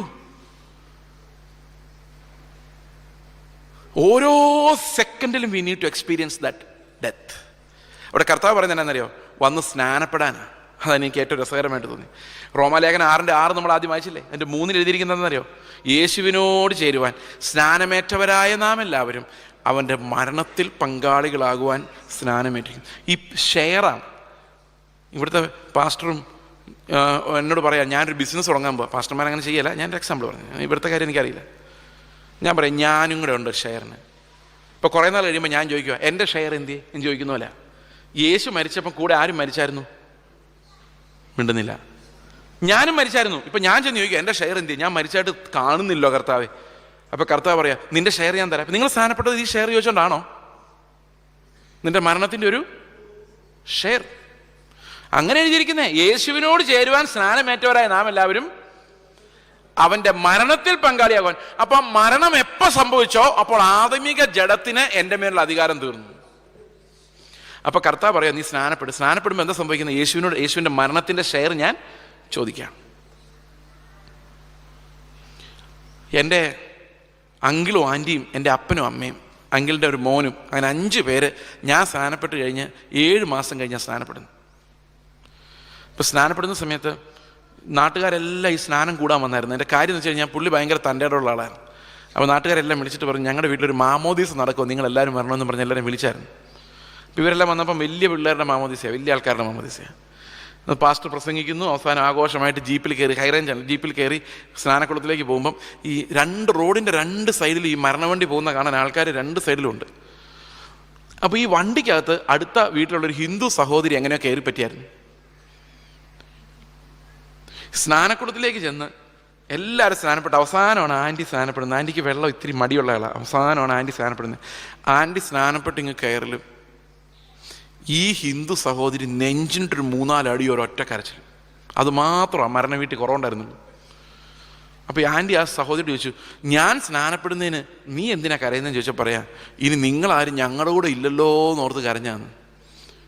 സ്നാനപ്പെട്ടവർക്ക് ഇന്നെങ്കിലും മനസ്സിലായിട്ടുണ്ടോയെന്ന് അറിയാൻ മേല ആ കാര്യം. പക്ഷെ ആ കണ്ടുകൊണ്ട് നിന്ന ആൾക്ക് അപ്പം തന്നെ മനസ്സിലായി, ഇവർ പോയി, ഇനി ഇവർ ഞങ്ങളോട് ഇല്ല. ഇതാ മരണം. ലോകത്തോട് നമ്മൾ പറയാം, we are dead with Christ. ഇനി നിങ്ങൾ ചിന്തിക്കുന്നവരായിരിക്കില്ല ഞങ്ങൾ ചിന്തിക്കുന്നത്, വി ആർ ഡിഫറെൻറ്റ്. ആ പഴയ മനുഷ്യൻ ഞങ്ങൾക്ക് ഇല്ല. അങ്ങനെ ചിന്തിക്കാനുള്ള പഴയ മനുഷ്യൻ പോയി എന്ന് ഞാൻ വിശ്വസിക്കുന്നു. കാഴ്ചയിൽ നോക്കിയാലുണ്ട്, പക്ഷെ ഫെയ്ത്ത് എന്ന് പറയുന്ന കാഴ്ചയിലേക്കല്ല എന്നെ കൊണ്ടുപോകുന്നത്. കാൽവരി ക്രൂശിൽ യേശു മരിക്കുന്ന മരണത്തിലേക്കും അവൻ്റെ വിശുദ്ധീകരിക്കുന്ന രക്തത്തിലേക്കുമാണ് എന്നെ ഫെയ്ത്ത് കൊണ്ടുപോകുന്നത്. അവിടെ ഞാൻ വിശ്വസിക്കുകയാണ്, അവൻ മരിച്ചപ്പം അവൻ്റെ അവസാനത്തുള്ള രക്തം പിടഞ്ഞ് ലോകത്തിലേക്ക് വീണപ്പോൾ എൻ്റെ ആദമിക ജഡത്തെ അത് ആ ക്രൂശ് കൈകാര്യം ചെയ്തു എന്ന് ഞാൻ വിശ്വസിക്കുന്നു. ഇനി എനിക്ക് ആ പഴയ ജഡത്തെ പ്രസാദിപ്പിക്കേണ്ട കാര്യമില്ല. ഈ പാപത്തിൻ്റെ വേരറുക്കുന്ന ഫെയ്ത്താണ്. എന്ത് ഫെയ്ത്ത് അത് അറക്കുന്നതെന്നറിയോ?